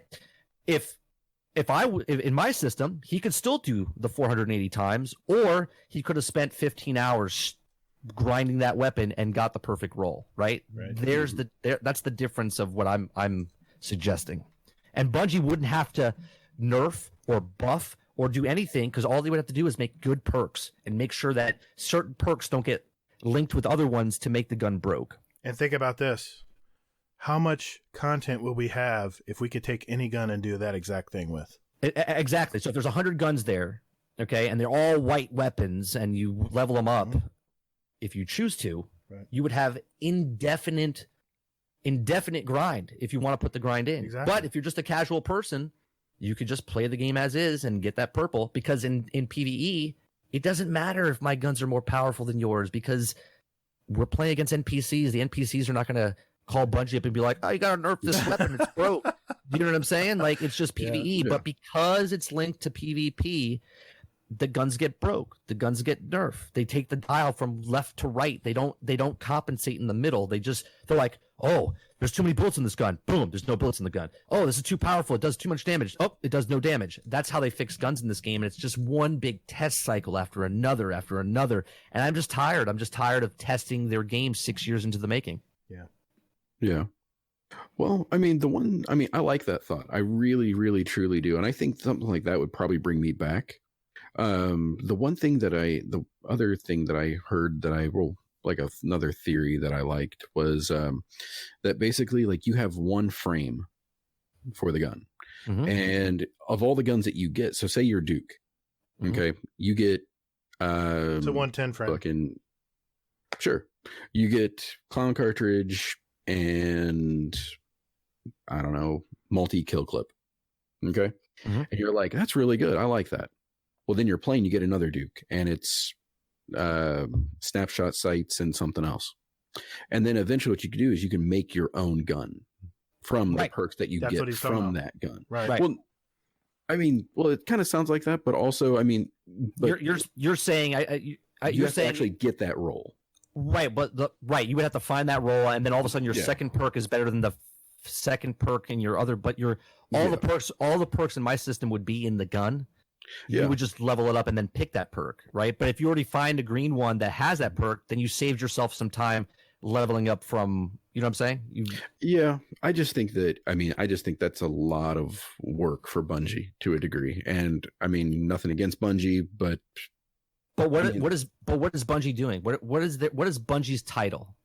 Are they a game developer? Now they are. Well, then they should develop a game, right? meaning they should know the guns and what goes into their game, unless they don't give a shit. And then if they don't give a shit, then I don't give a shit. I just feel the intentionality of the game has never been there, right? They've changed their style of the game. Where I remember for like the first stream they've ever did, they're like become legendary, right? Well, how can I become legendary if everyone looks the same? If everyone has the exact same gun, if everyone's going for the exact same role, if everyone has to play the exact same strike or the exact same vault of glass over and over to become legendary. Like, I get it, like the story, you become legendary, but if I want my guy to look different than yours, but the best gear back in the day was the best gear, so you had to get that gear and look the exact same, so everyone was walking around looking the same. So if everyone's the same, then no one's legendary. If everyone's legendary, no one's legendary. Well, let's That's true. Let's do a little, since we were doing a lot of time travel in this new season. Let's time travel back to Destiny 1. We were showing up at the tower every day, going to each vendor, seeing what roles were on this week's on the reset. Well, I was going to Future War Cult. Let's see what fusion rifle they have, and let's see what roles are on it this week. Hell, yep. I know there were streamers out there that would talk about different roles on guns every day. That was content, shit, man. And then we could go to the gunsmith, and he'd have an assortment of guns with different roles on it as well. Then we would go to any of the vendors had guns. You go to the Crucible vendor. You would go to Shaxx. You would go to the guy across from Shaxx. I can't remember his name now. You go to Zavala. You go to Cade. You go to any of these people. And here I was, right before Destiny 2 came out, and I was thinking to myself, man, if Destiny is better than what it is now, this game is just going to be unbelievable. But here's the problem. I feel like we stepped back. I feel like blew up the foundation. They blew up the foundation. I get that story. I get that story part, but I feel like they've taken a bunch of features out that we loved, and now we have like this stripped down version of the game. And don't get me wrong. I'm a fan of Destiny. I'm a fanboy. I'm in. Whatever. Yeah, don't get me wrong either. I love Destiny. Don't get me wrong. That's why I'm so passionate about it, right? Like, yeah. Yeah, but it's funny, Gator. You said that about like going to Future War Cult. Mm-hmm. And then you were like, and then I'd go to Banshee. But here's the thing, though, is that think about what it meant when you went to Future War Cult. What were you leveling up when you went to Future War Cult? You were leveling up their faction. Right. Get stuff from their faction. And you can only subscribe to one faction a week, remember? Yeah, and that shit doesn't exist anymore. That's exactly my point. I know. That's the thing is that, I mean, it's like they took everything that was good about it and they just kind of stripped it out. Now, I mean, these are thoughts that honestly I haven't really even thought of since pretty much Destiny 2 launched, because I kind of view it as a different game. Right now, my mindset in it is that there's no permanence to anything in Destiny 2. That's true. Everything's gone. There's no meaning to anything in the game anymore. It's just play to play. Yeah, exactly. So, I mean, I'll still get on and I'll play with you guys, and that's pretty much it. I'm not going to go out of my way to grind for anything anymore until Destiny 3. And and even then, I might even wait until maybe year 2 of Destiny 3 too, just to find out, hey, what's broken, what's not broken, and that, just to see what's going on. Because do you guys remember like when they were going in doing the whole data mine thing? I want to say for like maybe the DLC after Forsaken, they were talking about Osiris. No, it wasn't. Osiris. Oh no, I'm sorry. Forge, the Forge, Ada. Yeah, the Forge. Yeah, right. They were going in and they were doing the data mine for that. And what they said is that the gunsmith, how he had like those bounties and those frames that you could get, and you could test them out and you could get a gun. Mm-hmm. Those weapon bounties or whatever they were in D1, that's actually in the game right now.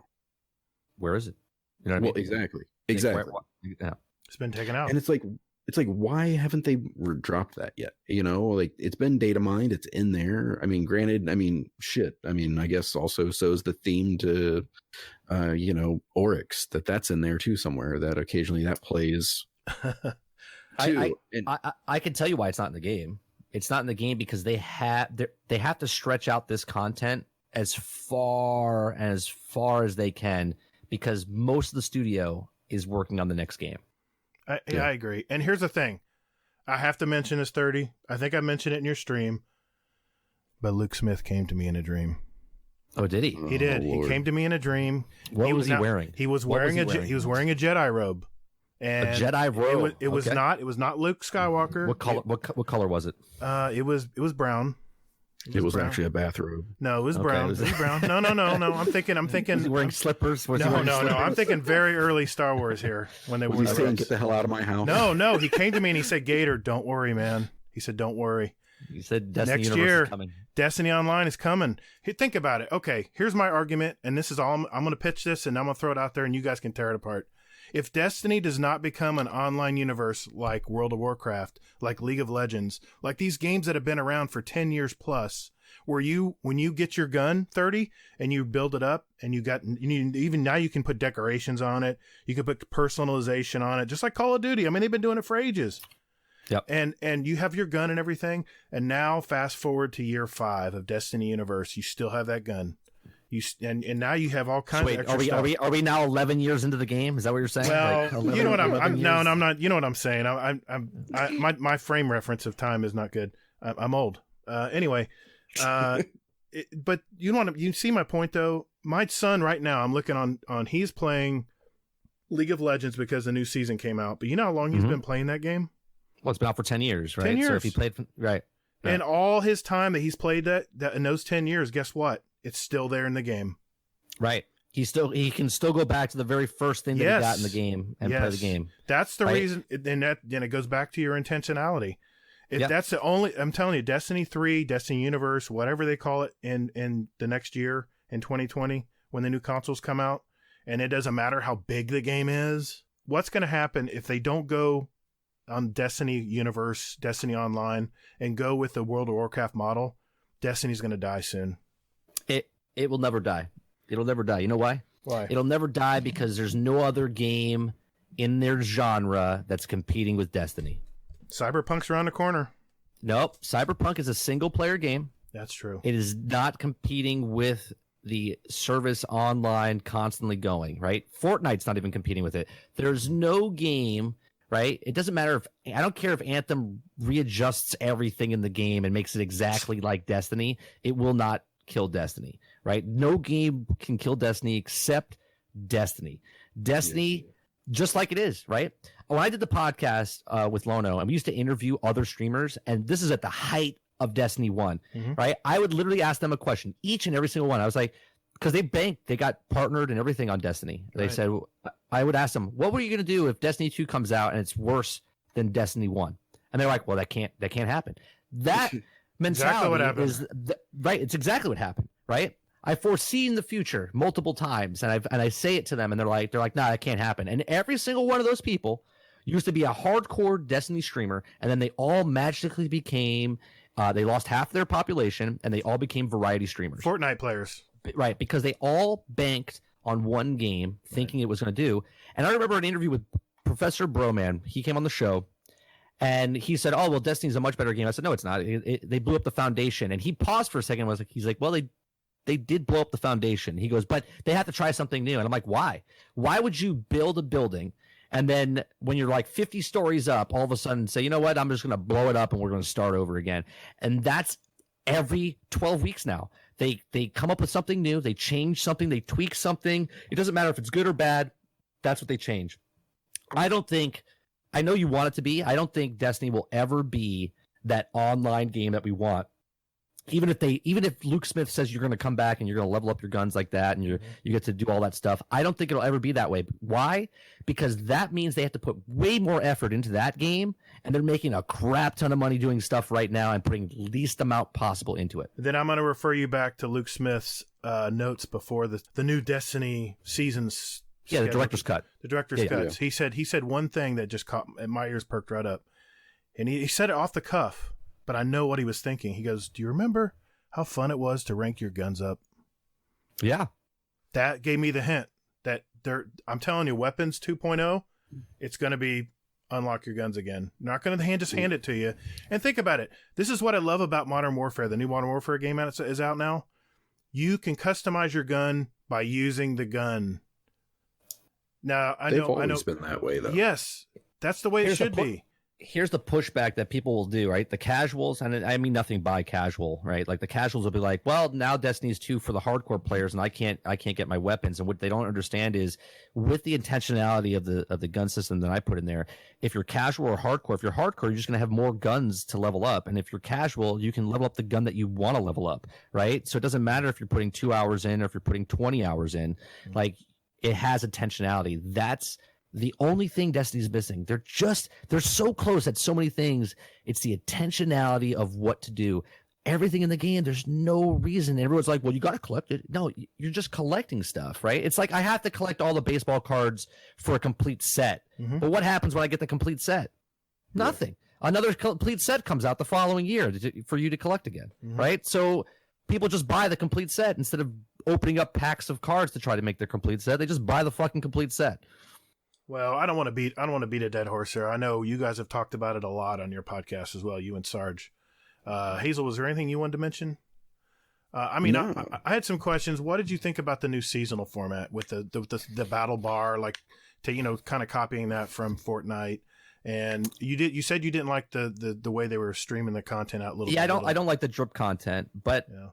I also the battle pass. I hate battle passes. I think that battle pass should be, and I said this on the Rageless Roundtable, that battle pass should be at the faction vendors, right? Like, you're leveling up Dead Orbit, and that battle pass thing should be there, where you're leveling up each time you go up a level. It unlocks like a weapon, it unlocks shaders, it unlocks the transmog of what Dead Orbit is, and as you go up, it has different pieces of cool armor that you unlock, and that should be for every vendor, right? The $10, right? Because this is how they break it down to you, right? This is how you know you're not going to get burned, because it's 2 cups of coffee content, right? You're like, $10 gets you 100 levels, and that's 100 hours, right? That's like no casual, okay, playing casually is going to finish that 100 levels casually playing 2 to 8 hours a week, right? Never. Not going to happen, right? So they paid $10 for the opportunity to unlock that stuff. They have your money, but you have the opportunity to unlock that stuff. You're not guaranteed it, okay? And then you have the opportunity at the end of the season to pay $1 per level. You called it, by the way.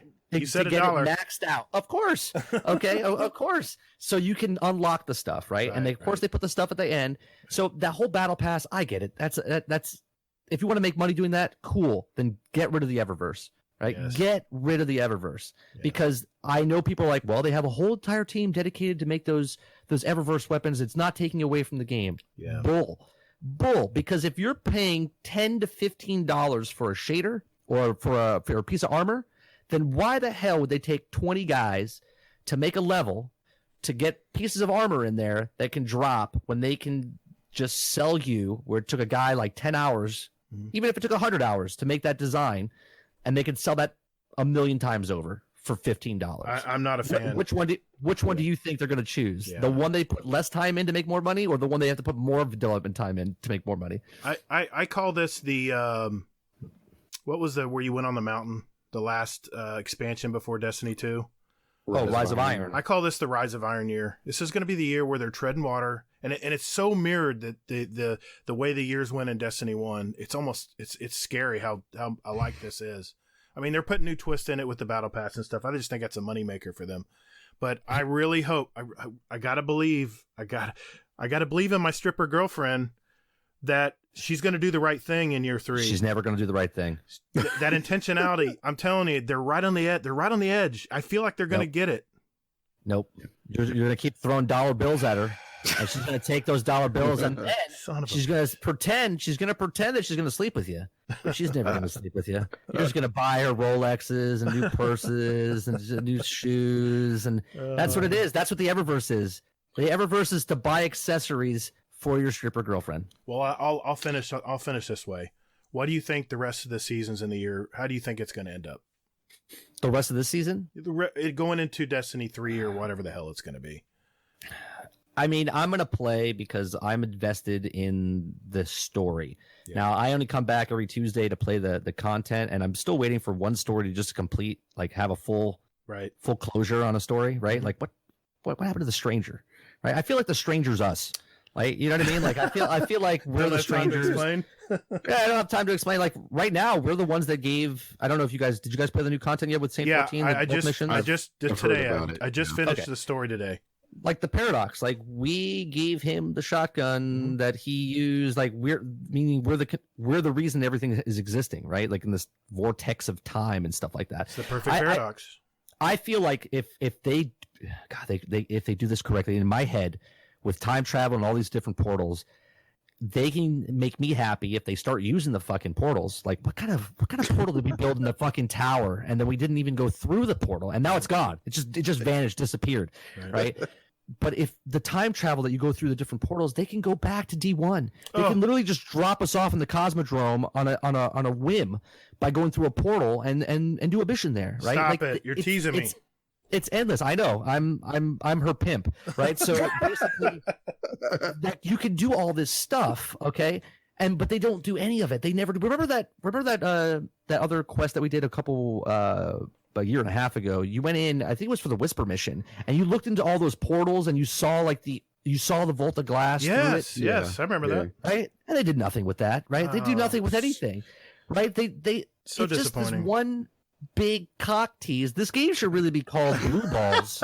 Okay, Blue Balls is what it should be, because you're never ever going to get the full completed game. It's just it irritates me as a fan of video games that the potential of this game will never ever hit. Not my potential, the potential that they wanted to make this game.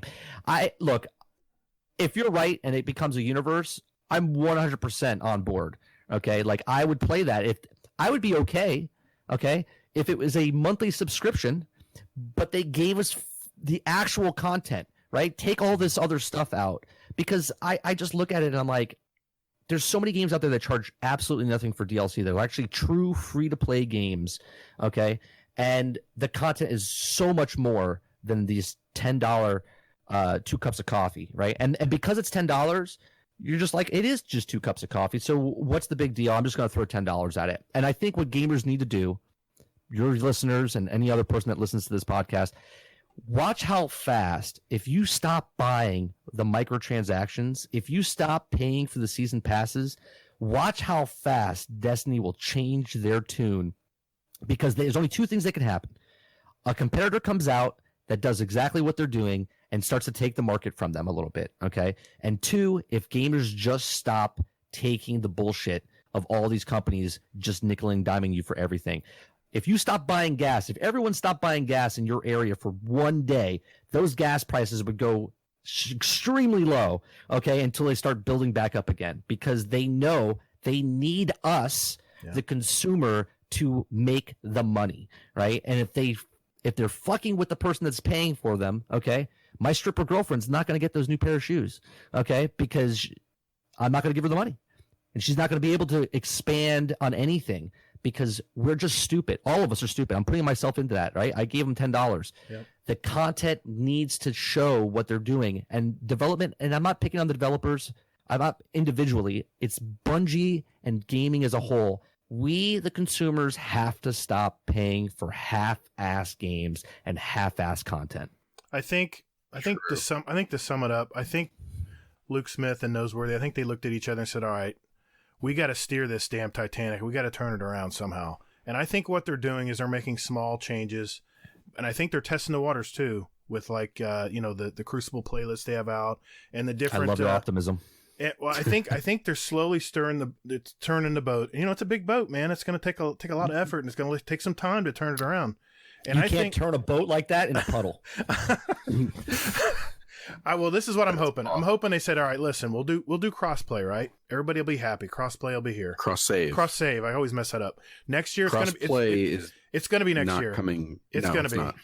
It'll never. They just talked about it and said it's probably not going to happen for Destiny 2. It's never going to happen. Well, because no. I'm talking about Destiny 3 or Universe. I'm not talking it'll about never happen. It'll never happen. Yeah, because think about all the errors and cheats and stuff from PC. Oh my God! I can hear the cries and screams of the people right now complaining about PvP because they're in the same lobby as a PC player. Well, I think Modern Warfare tried to do that, and I think they found out real quick. They had to disable it for a while, I think, too, to get things under control. It's new territory. I get it, and Fortnite, maybe they got a crap ton of money they can throw at the problem.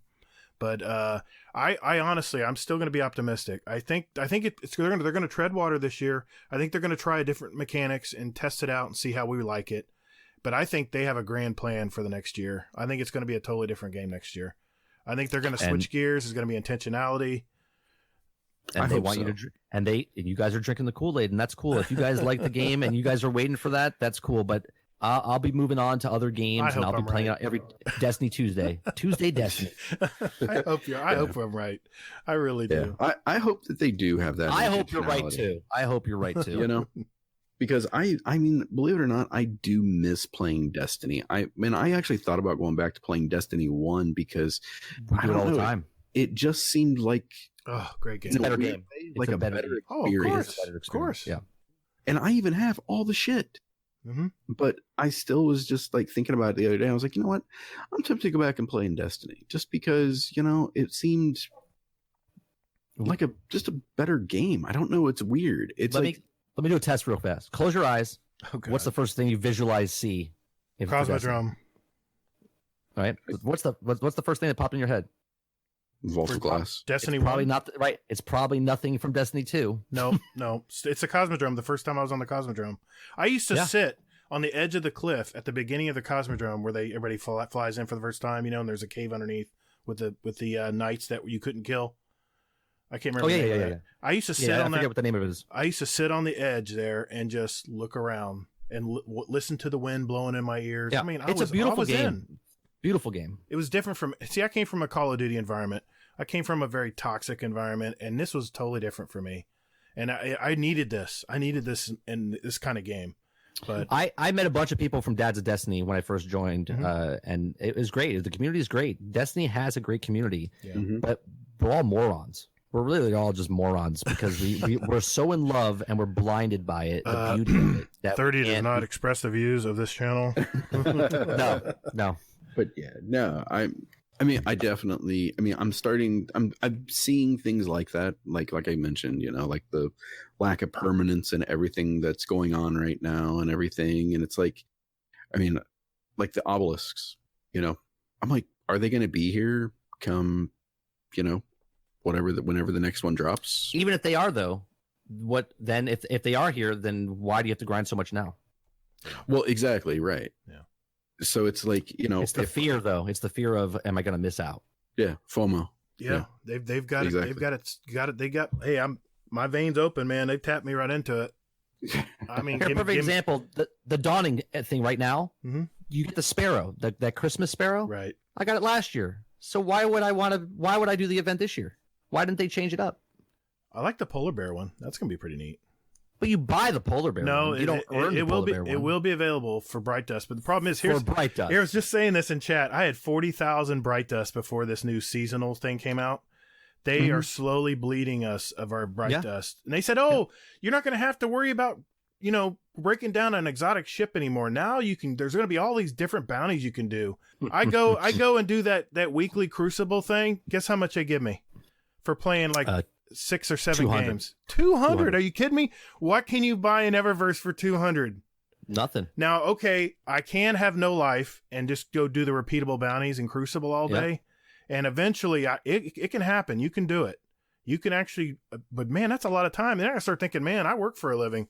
I got all day to worry about stupid Bright Dust and doing repeatable bounties. This is why I called Destiny's stripper girlfriend, because think about it, it's talking to you now, right? The stripper's calling out to you going, come on, Gator, come on, just one more dance, Gator. I'm really it's in the only mood. $10. It's only $10. And you're like, silver, you know what? Gator. I'm right. It's only silver. Come on, give me your spare change. You might get lucky. You might get lucky this time. Right? This is it. This is the day. All right. I got to put a stop to this. We got to move on. We're going to be here all night. And I know you already did a podcast, so I'm respecting your time, dude. Hey, thanks for the discussion, man. We're going to move on to our next segment here, and I will explain it right after this.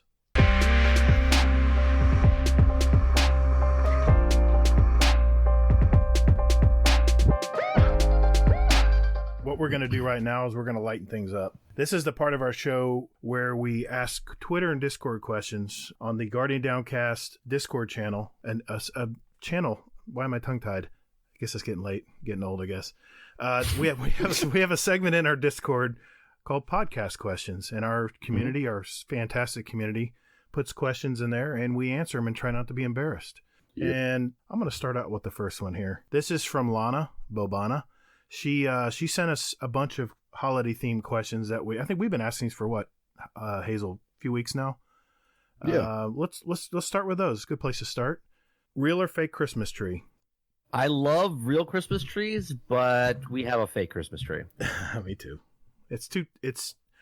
I don't know. It's too much work. It's like a dog. You gotta water it, and you gotta put that medicine in there. Exactly. And make sure your house isn't burned down. No. Who wants that? And make sure my dogs don't eat the tree. Yeah, I mean, or cat's in it or something. Yeah. It's bad enough I come home and there's ornaments broken on the ground when I come home. I'm like, Jesus, come on.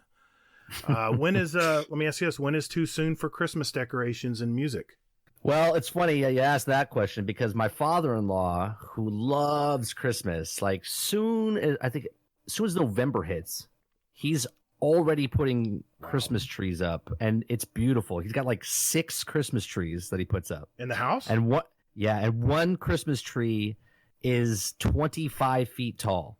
Oh my God! Wow, nice. It's beautiful. Are these real trees? No, they're fake trees. Oh, okay. They're fake trees. I'm trying to figure out where you're getting a 25-foot tree. Yeah. It's called a redwood. Yeah, it's it's a baby. It's a sapling of a redwood. Yeah, Mm-hmm. But it's beautiful, beautiful trees. It's amazing. Well, so too soon. I guess July. Okay. Oh, yeah. I'll tell you. You win. Yes. Flawless victory. Very cool. When and how did you find out that Santa wasn't real? I was let me see. We moved into the house. Did Sarge rat him out? No, I actually did it myself. I did it myself. I heard some noise. I crawled. I army man crawled from my bedroom down the hall, and I peeked over because my house has a balcony, but like a vaulted ceiling, so it's like there's a loft, and the tree at the peak of the house is like 19 feet or 20 feet or something like that, and actually probably taller than that, but it was bigger when I was smaller, you know what I mean? And I peeked over the railing and I saw my mom and my dad just putting presents underneath the tree because they used to always do the no presents underneath the tree until Christmas. Like not even people that like gave them gifts to give to us, nothing would be underneath the tree. And then I saw them do it, and then the next morning I opened them up and I was like, I played it off like I still believed in Santa, but it was ruined for me. Oh man, that's too bad. That's what happens when you go snooping, right? We all did. Disappointing stuff. We all went snooping. Exactly. Well, here's the thing. A funny story for you is that we're wrapping gifts all the time now over here, like after the kid goes to bed. So we got like everything wrapped all of a sudden. We're just like, this is great. Everything's good. Life is perfect. And then it dawns on me. I'm like, you know what? We even got the shit from Santa wrapped in the same paper as that's a mistake. All the other shit.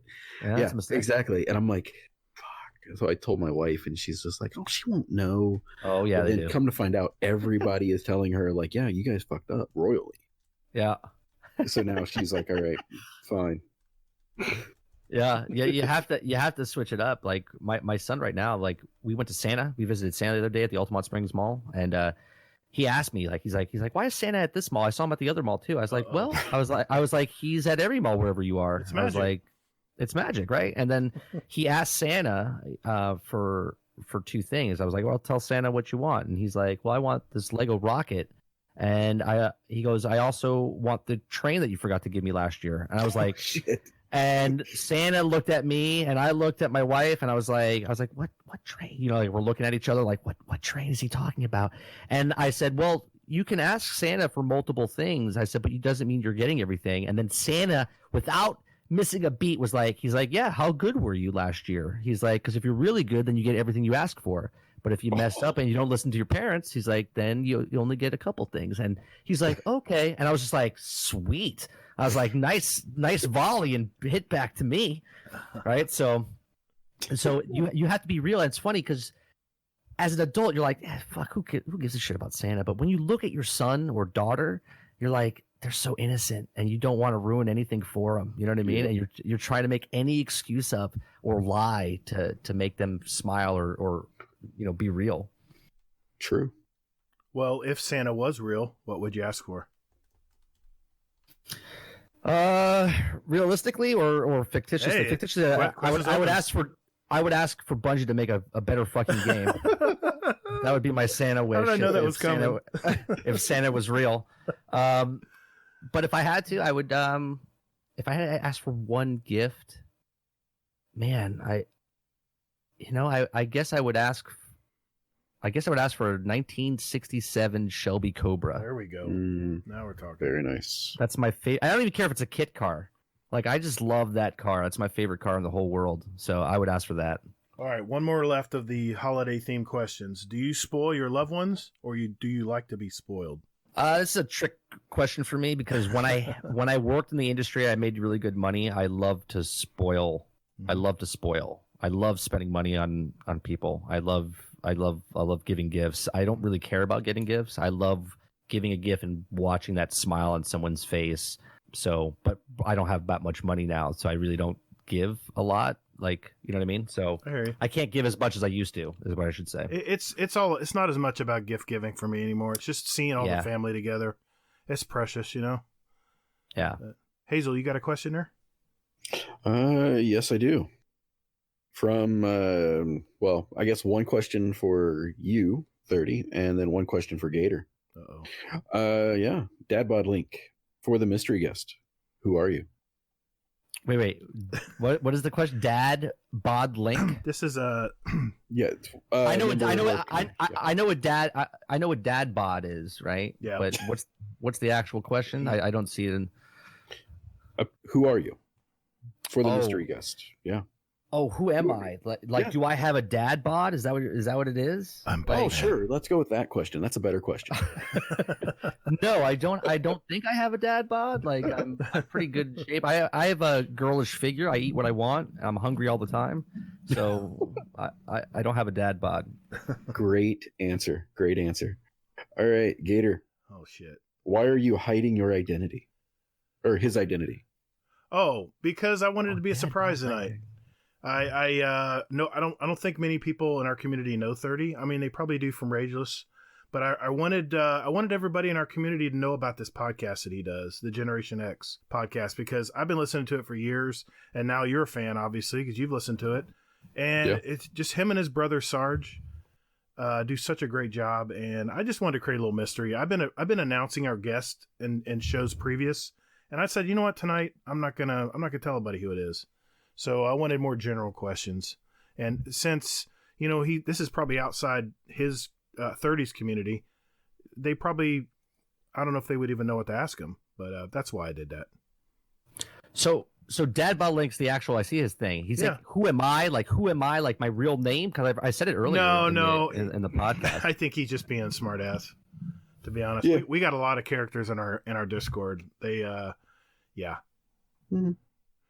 And no Jughead thought you were the mystery throughout, I guess the entire episode. And no Jughead. Oh. Jughead, I can answer your question. No, the mystery. Santa Claus is not the mystery guest tonight. In fact, I'm totally. He could be Santa. I am Santa. Okay. He was at one time. I was. Yes, I am Santa. All right, I'm gonna ask one for Matty Bot here. How do you feel about putting pineapple on pizza? Look, I don't understand where this faux pas came of putting fruit on bread, right? That's what it is. It's bread with sauce, and you could if someone could put fucking anchovies and shit, which I don't, right? If you're putting dead fish on pizza and people are okay with that, right. I don't understand why pineapple freaks people out. Pineapple's delicious, and pineapple with pizza is double delicious. And if you don't think so, well, you're missing out. I agree. I've had it before, but I'm just not a fan. That's cool. Yeah. That's cool. Do you eat pizza with a fork or knife, or do you eat it just fold it and eat it? Both. Same. I do both. It all depends on what I'm doing, right? I just had risotto last greasy night. Fingers. Yeah. All right, I've got a question here. This one was messaged to me for you separately outside of the Discord. Uh-oh. Yes. I'm not aware of this question. Should we be scared? I don't have to answer it. You could be. You could plead the fifth. You can plead the fifth. I'm going to plead the fifth. No, go ahead. I'm an open book. So, Drafty asked me to ask you, what does it feel like to call Gator Daddy? I don't know. I've never called him Daddy. Hold on, let me test it out. Let me see. Daddy. Daddy. Daddy. Does it feel awkward? It doesn't feel awkward to me. I feel awkward. We do record sound bites, just so you know. I save those in my vault for later. I'm pretty sure he thought that you were actually going to be his son. Oh, yeah. No, My son is coming on next week's show. Your son is not my age. There's no way you're 60. No. My son is 21. So okay, yeah, I'm double that. Yeah, so. no. We're not that far apart. I'm probably, like I said, your brother's probably a little bit younger than me, but not by much. Okay, here I got another one. Which body part do you wish you could detach, and why? Yeah, you know what? Everyone thinks I'm going to say dick. That's what everybody thinks. It's not. Everyone thinks that, but it's not. I would love, because I sleep on my right side, right? And when I wake up in the morning, my fucking shoulder kills me, right? So I bought a one of those, Tempur-Pedic beds, and it's fantastic, but it still hurts. I wish I could remove my arm for the night and just sleep, so I'm like nice and comfortable. Yeah, I agree. My arm. One night I woke up and I couldn't feel it. It was like a piece of meat. It totally fell asleep. I freaked out. That'd be my answer too. I sleep on my left side, so it'd be my right arm just for the night. Then I could put it back on before I get up in the morning. Yeah. What about you, Hazel? That's it. I don't even fucking know. Come on. It's penis. It's his penis. It's always penis with Hazel. I thought about it, but what would I do with that? Would I put it I don't know, throw it at somebody, but then I'd have to go get it. I was just going to say that. My chat said slap someone in the face with it. That's exactly probably what I would do. Just leave it on your wife's forehead or something. I don't know. Yeah, she listens to this, by the way. So that would not be happening, right? Wink. No. Try it tonight. See what happens. Yeah, right. Hey, I want to ask this question, Hazel. I know I'm jumping in line. This is a question that Chubby Wizard from our community listed. And Great name. I will give you a chance to think about this, because I'll go ahead and give my answer first. But he asked, what are your top favorite Christmas songs? Number 5 for me is Santa Claus is Coming to Town by Michael Bublé. Number 4 is White Christmas, the original, by Bing Crosby. Number 3 is Holly Jolly Christmas by Mr. Burl Ives. Number 2 is Deck the Halls by Mannheim Steamroller. And my favorite Christmas song of all time is Happy Christmas by John Lennon. Boom. Oh, nice. Okay, I do not know music as much as I know movies and video games. So I do like Michael Bublé's Christmas album. I love Michael Bublé. Okay. If I had to sleep with a man, that would be him. Like his voice is just I would put my body part on his face, right? So I love Michael Bublé's Christmas, right? Right. A song, I'll tell you what I hate, and I didn't realize this until yesterday. I was playing some Christmas music, okay? Figgy Pudding. You know where bring you the figgy pudding? Yeah. Yeah. God, I hate that song. I don't like it either. I'm tired of the figgy pudding. That's the worst Christmas song that there ever is. As far as best song, I do like Rudolph the Red-Nosed Reindeer. Yeah, that's good. By anybody. Jingle Bells is nice. Mm-hmm. I don't know. There was a punk song. I love punk music. Right? Mm-hmm. There was a punk song that my wife, I don't know the artist's name or anything, but they sing the 12 days of Christmas. Right? And it's phenomenal. It's phenomenal. I'll have to find it and I'll put it in your Discord later, so your fans can hear it. But it's a punk cover of 12 Days of Christmas, and it's fantastic. The beat, the way they, because that's a long song, you know what I'm saying? Mm-hmm. And the way they speed through it at the punk version, and they're like, what's a partridge in the pear tree? I don't know. I don't care. Like they say that in the song. It's hilarious. Like what's a partridge in a pear tree? It's a great rendition of the 12 Days of Christmas. Very cool. Yeah, I'll have to put it in your Discord. I'll find out. No offense, Uncle Scumdeath, but keep the figgy pudding over there, please. Yeah, the figgy pudding, man. Keep it over in keep your figgy and your pudding away from us. Exactly. Yeah, just a couple of honorable mentions for me. I got to go with, the new classic there, the All I Want for Christmas Is You from Mariah Carey. Mm-hmm. That's good. It's a good one. Guilty Pleasure, Last Christmas, Wham. Oh, Wham! That's it. See, now when you guys say these things, didn't even think about that one. Yeah, they're coming back now. Okay. Yeah. And then like right now, my daughter is all about Jingle Bell Rock. So yeah. Well, I had to. In all fairness, I have to mention Chubby Wizards. He listed his in no particular order: Linus and Lucy by Vince Guaraldi, Feliz Navidad by Jose Feliciano. Boy, that's a good one. Little Drummer Boy by Ray Conniff. I'm assuming that's Ray Conniff. That's a great one. White Christmas, Bing Crosby, and Let It Snow by Dean Martin. That's a good one too. Those are all great. The one I just thought of is the Last Christmas. Yeah. Who sings that? That's Mark Carey, isn't it? Wham. No. Is it Wham? That's the song, right? That's the one? Okay. Yeah. That's the one. That's probably, Yes, it's in my head now. Yeah. Nice. Yeah, you're welcome. You're welcome. Good question. Now it's song. You just song fucked me. That's a game I used to play. Good question. You say a song and then you start humming it in your head, and then you've been fucked. I'm telling you. You got another one there, Hazel? Yes, I do. We'll go a couple more here. All right. So, Uncle Scumdeath, question for the guys. If you had 1 hour left on Earth, how would you spend it? Oh, Lord. Not with any family members, though. Only you on your own 1 hour before the apocalypse. Oh, it's just by yourself. You're not with somebody. Like, you can't be like, I would be with this hot chick. No, it would just be alone. Yourself. Yep. What would I do? Why do I think that Uncle Scumdeath has thought about this? You know, before he moved in with his girl. 1 hour. Can I pick any place in the world, or where I live now? It's an open question, dude. Whatever you want. Okay, so I would probably pick on a mountain overlooking the world. Yep. Just with no sound, like nothing. I want complete and utter quiet, and just sit there and overlook the scenery and just take it in. And then right before I die, just be like, fuck yeah. And then that's it. Just die. Mine's similar. It would be on the Rocky Mountains, very top. And I'd just look out.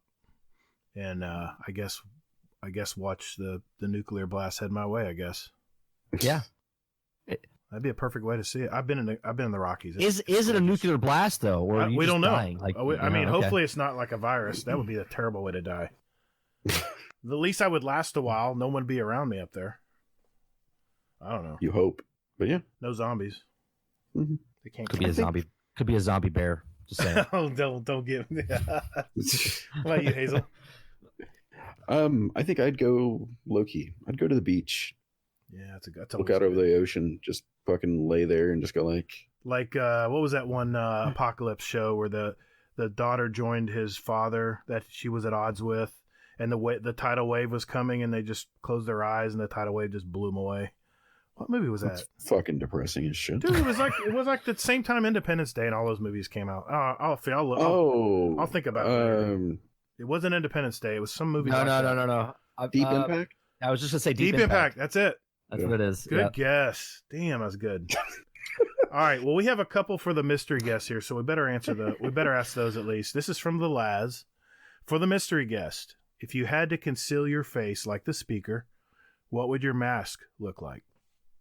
Just wear a mask? Yeah, if you had to conceal it like the speaker did, what would your mask look like? It's gonna be really cliche. I would pick like Boba Fett or now the Mandalorian. I would like to wear the Mandalorian helmet with that new armor. Oh yeah. Yeah, with that new like sweet looking armor. I mean, I'm a Star Wars geek, man. I love. Gotta look badass if you're gonna conceal yourself. Yeah, true. Yep, I would have to go with that as well. I'm starting up. What is it? Star Wars: The Old Republic with Agent H and Gear Dad and nice. Trying to think. I think a couple other people too. Maddie, maybe possibly. So yeah, I'm gonna go bounty hunter just so I can look like a badass. Yeah, you gotta look like a badass. I would have my Astrocyte Verse helmet on like I have right now. You're wearing a helmet right now? Yeah, I am. You can't see me. That's why I don't do a camera. Interesting. Fucking nerd. You got to wear that when we go to lunch. Okay, you got it. You may not be able to see me, but all right. Let's see. This was asked by Uncle Scumdeath. I think you answered it, but question for the Mr. Guest: how many hours in D1 and how many hours in D2 do you have? See, I see foresight ahead. I've already answered that. Yep, I had 1356 in Destiny 1 and 743, I think, in Destiny 2. Here, hold on. I have it back. I still have it up. Okay. It's 756 in D2 and 1358 in D1. Nice. Any one more? Let's go one more. You got one you can see there, Hazel? So ho ho ho may not be PC. So are you gonna stop saying ho ho ho?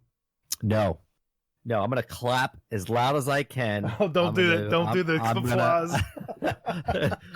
I'm gonna clap as fucking loud as I can. I'm gonna curse. I'm gonna scream. And if those people are offended, F them. I just keep seeing Sarge with the 2 dicks in his mouth. Yeah, you just shake your hands. The shaker way. Yeah, just do the universal jerk off symbol. Oh my God. Well, hey, great questions, everybody. Thanks for submitting them. I just want to remind you that we do tweet every week usually, and we do have that channel in our Discord called Podcast Questions. So as a final part of our show, we'd like to pick our 2 songs for our Guardian Down playlist. This is a little sprinkling of what the 2 of us and our guest like to listen to, and we invite you to listen to it as well. Just search for Guardian Down Cast playlist on Spotify, and I'll have an invite link or a connection link in our show notes, by the way. Mr. 30 and Still Gaming, let's start with you. What's your picks? Mine is was it Weezer, right? I love Weezer. You can listen to the whole album, but I love the Sweater song, right? It's one of my favorite songs. I just love the lyrics. When I listen to that song, it brings me back to when I was like a good time in life, right? When you had no worries and stuff like that. I was like a teenager, and it was just a good old time back then. Right. Good years. And then the other one is Oasis, and it's God, I forget the one I put in the it's Be Here Now. And the reason for that is I took a trip to Europe. I was 18 years old, and I was in Europe for like 2 weeks. And the album came out when I was there, and it just, when I hear that, it brings me back to that moment and the fun times I had and stuff like that. So those are 2 songs and 2 parts of my life that I just really enjoyed. So that's why I like listening to them. Excellent, man. Excellent. Hazel, what about you?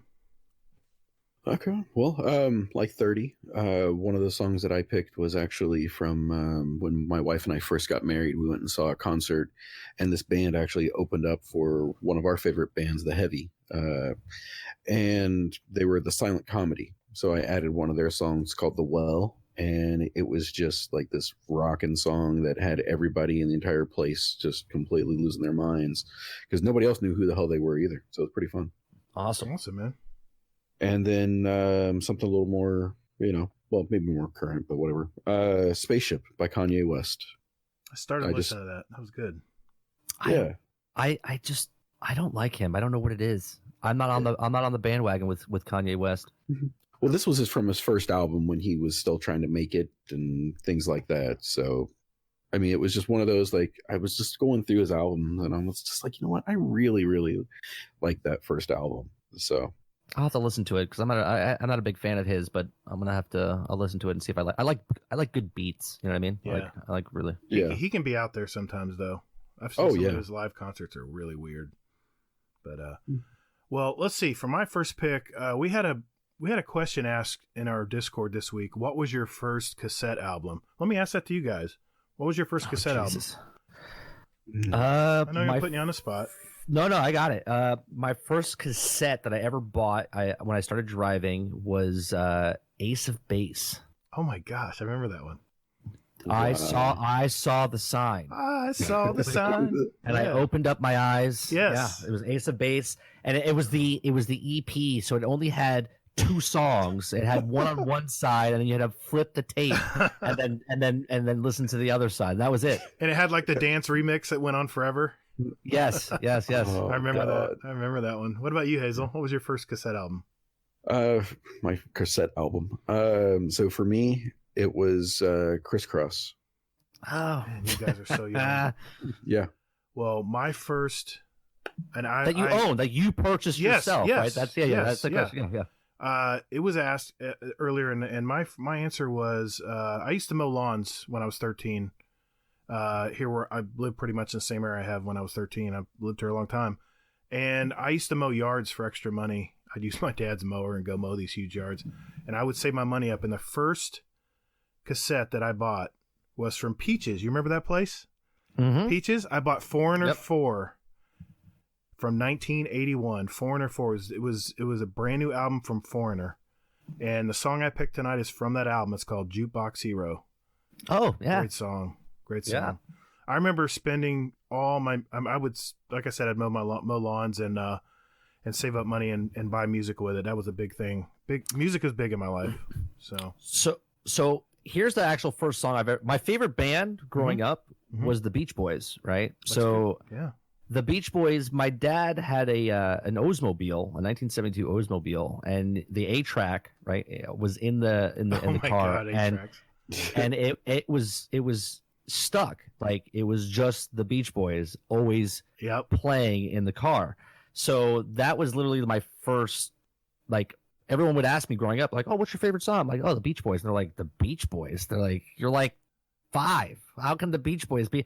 And I just loved it. I loved the Beach Boys for the longest time. That and the Beatles I loved. And I know Beatles sounds like cliche, but that's the music my dad listened to. So that's what I grew up on. So it's funny you should say that, because my dad had an 8-track player in his car also. And I don't know what it was about 8-tracks, but if you knew that you pulled it out, it was going to ruin the tape. Yep. My dad would say, don't pull it out.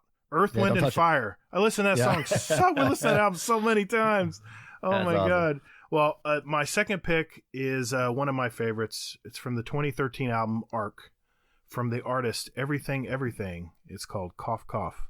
I first saw this group on a channel on cable called Palladium, and they had this show called Later with Jules Holland. It's an English music show that has a big studio, and it has all these bands, all these great popular bands, and they were all in a big circle. And they'd have a big boom camera that would rotate from band to band. It was like a machine gun of music coming at you. As soon as one band ended, the boom would swing like, about 45 degrees to another band, and they would start playing. If you haven't and this seen was like, and this was like live, yes, live music. Alan Sullivan show and stuff like dude, that. I'm telling you, this is probably more recent. I would say early 2000s, maybe mid 2000s when this came out, but this, like 2006 probably is when it first came out. But this is a big show in England. It's very popular. If you haven't heard of this show, Google it, check it out. It's very popular in England, and you would not believe the artist that they have on these shows. And that's where I heard that group out of the blue. Never heard of them before in my life.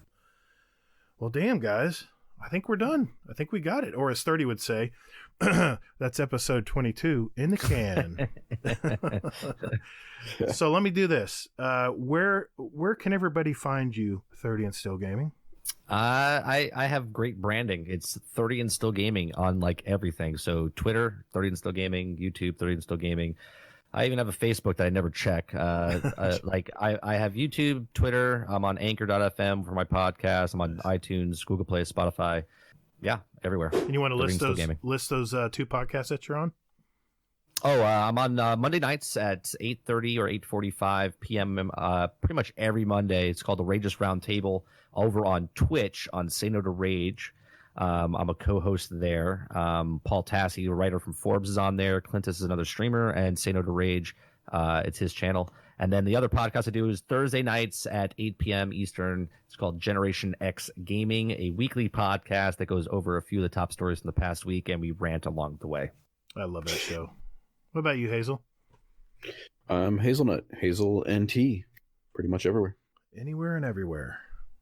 You can contact me via Twitter at Todd the Gator. You can also find me on YouTube, Steam, and PS4 as Gator, G-A-T-R, all caps, underscores in between, and Gator space GDC on Xbox.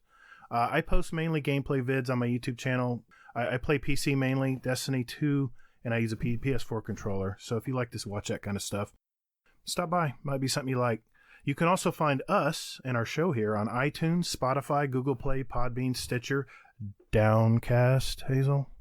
And it's a thing. It's a thing. It is a thing. He looked it up. We should be on there, right? We're on there. Believe me, people are listening. And just anywhere you get a podcast, anywhere you have a podcast app, we're probably going to be on there. Just search for Guardian Downcast. You can email us at guardiandowncast@gmail.com.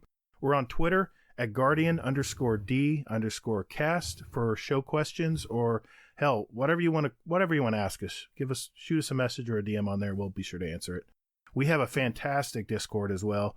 Just search for Guardian Downcast, and I'll post a link in the show notes as well if you do want to join our our Discord chat. It's pretty lively conversations. Overtime. Let's do this. And now, here's an important Christmas message from our friend Warcry. 'Twas the night before Christmas when all through the house not a gamer was playing, not the click of a mouse. The controllers were charging by the consoles with care, in the hopes the game servers would still be there. The gamers were nestled all snug in their beds, with the fear of hacked servers down in their heads. And Mama and her game saves, and a Vita in my lap, had just finished some levels before a long winter's nap, when out of my phone there rose such a clatter. I checked on my messages to see what was the matter.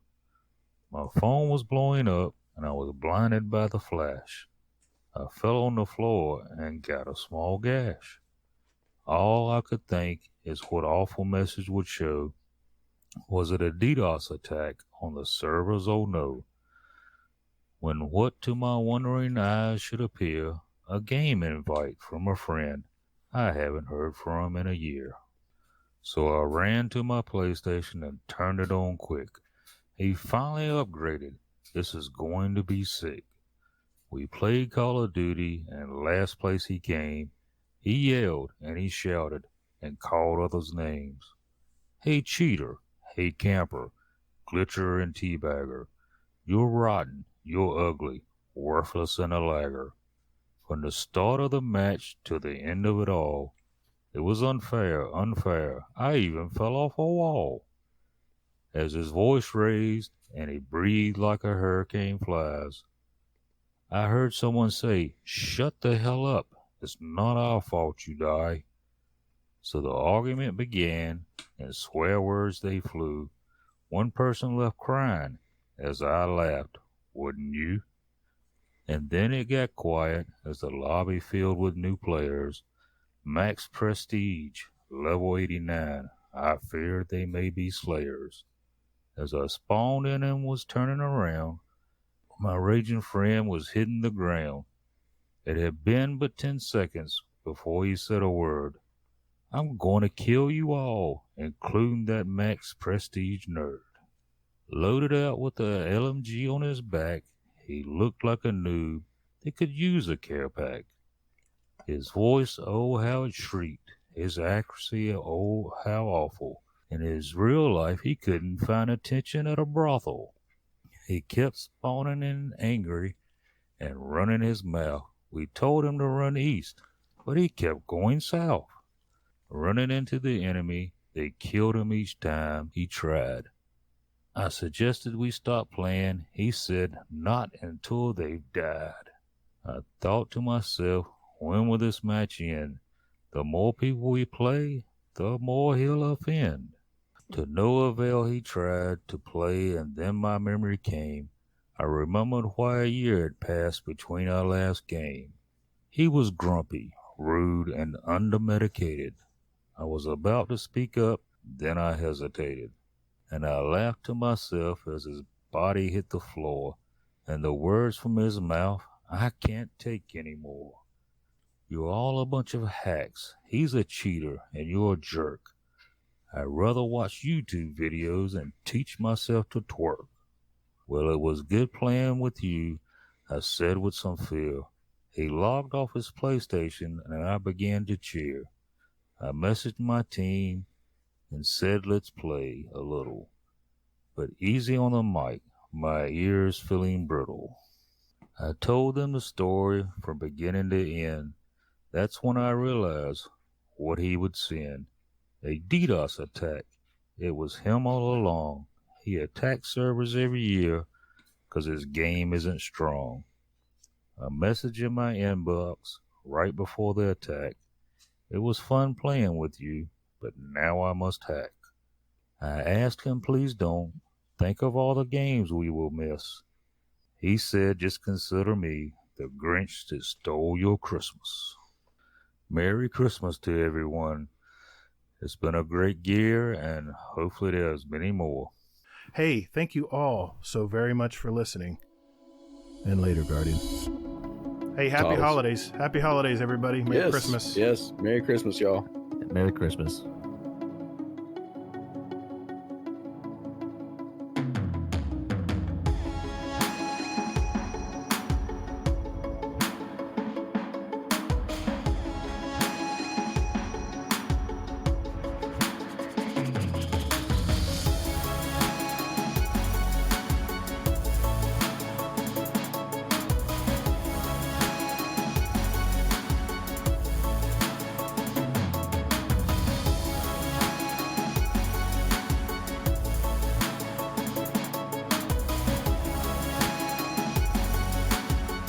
I don't know how many listeners you have, and I don't care. I think your podcast is awesome. Thanks, did an awesome job, and I give you all the best of luck with it. Well, what I'd like to do for 2020, possibly, whenever you guys have schedule and time, and I know that's very, very tough, is I'd like to have you and Sarge on. I'd like to have both of you guys on, if you don't mind. And I'm able and willing whenever. Sarge is like you have to catch the dust in the wind. It's like trying to get like the fourth moon of every third month. Yeah. I got you. Yeah. I got you. Yeah. Well, hey man, I really appreciate you coming on. Thank you for everyone in 30's chat. Thanks for hanging out with us. Thanks, guys. Yep. A little unconventional. Yeah, for us, thanks for letting me like stream it so they could listen to it. I appreciate that.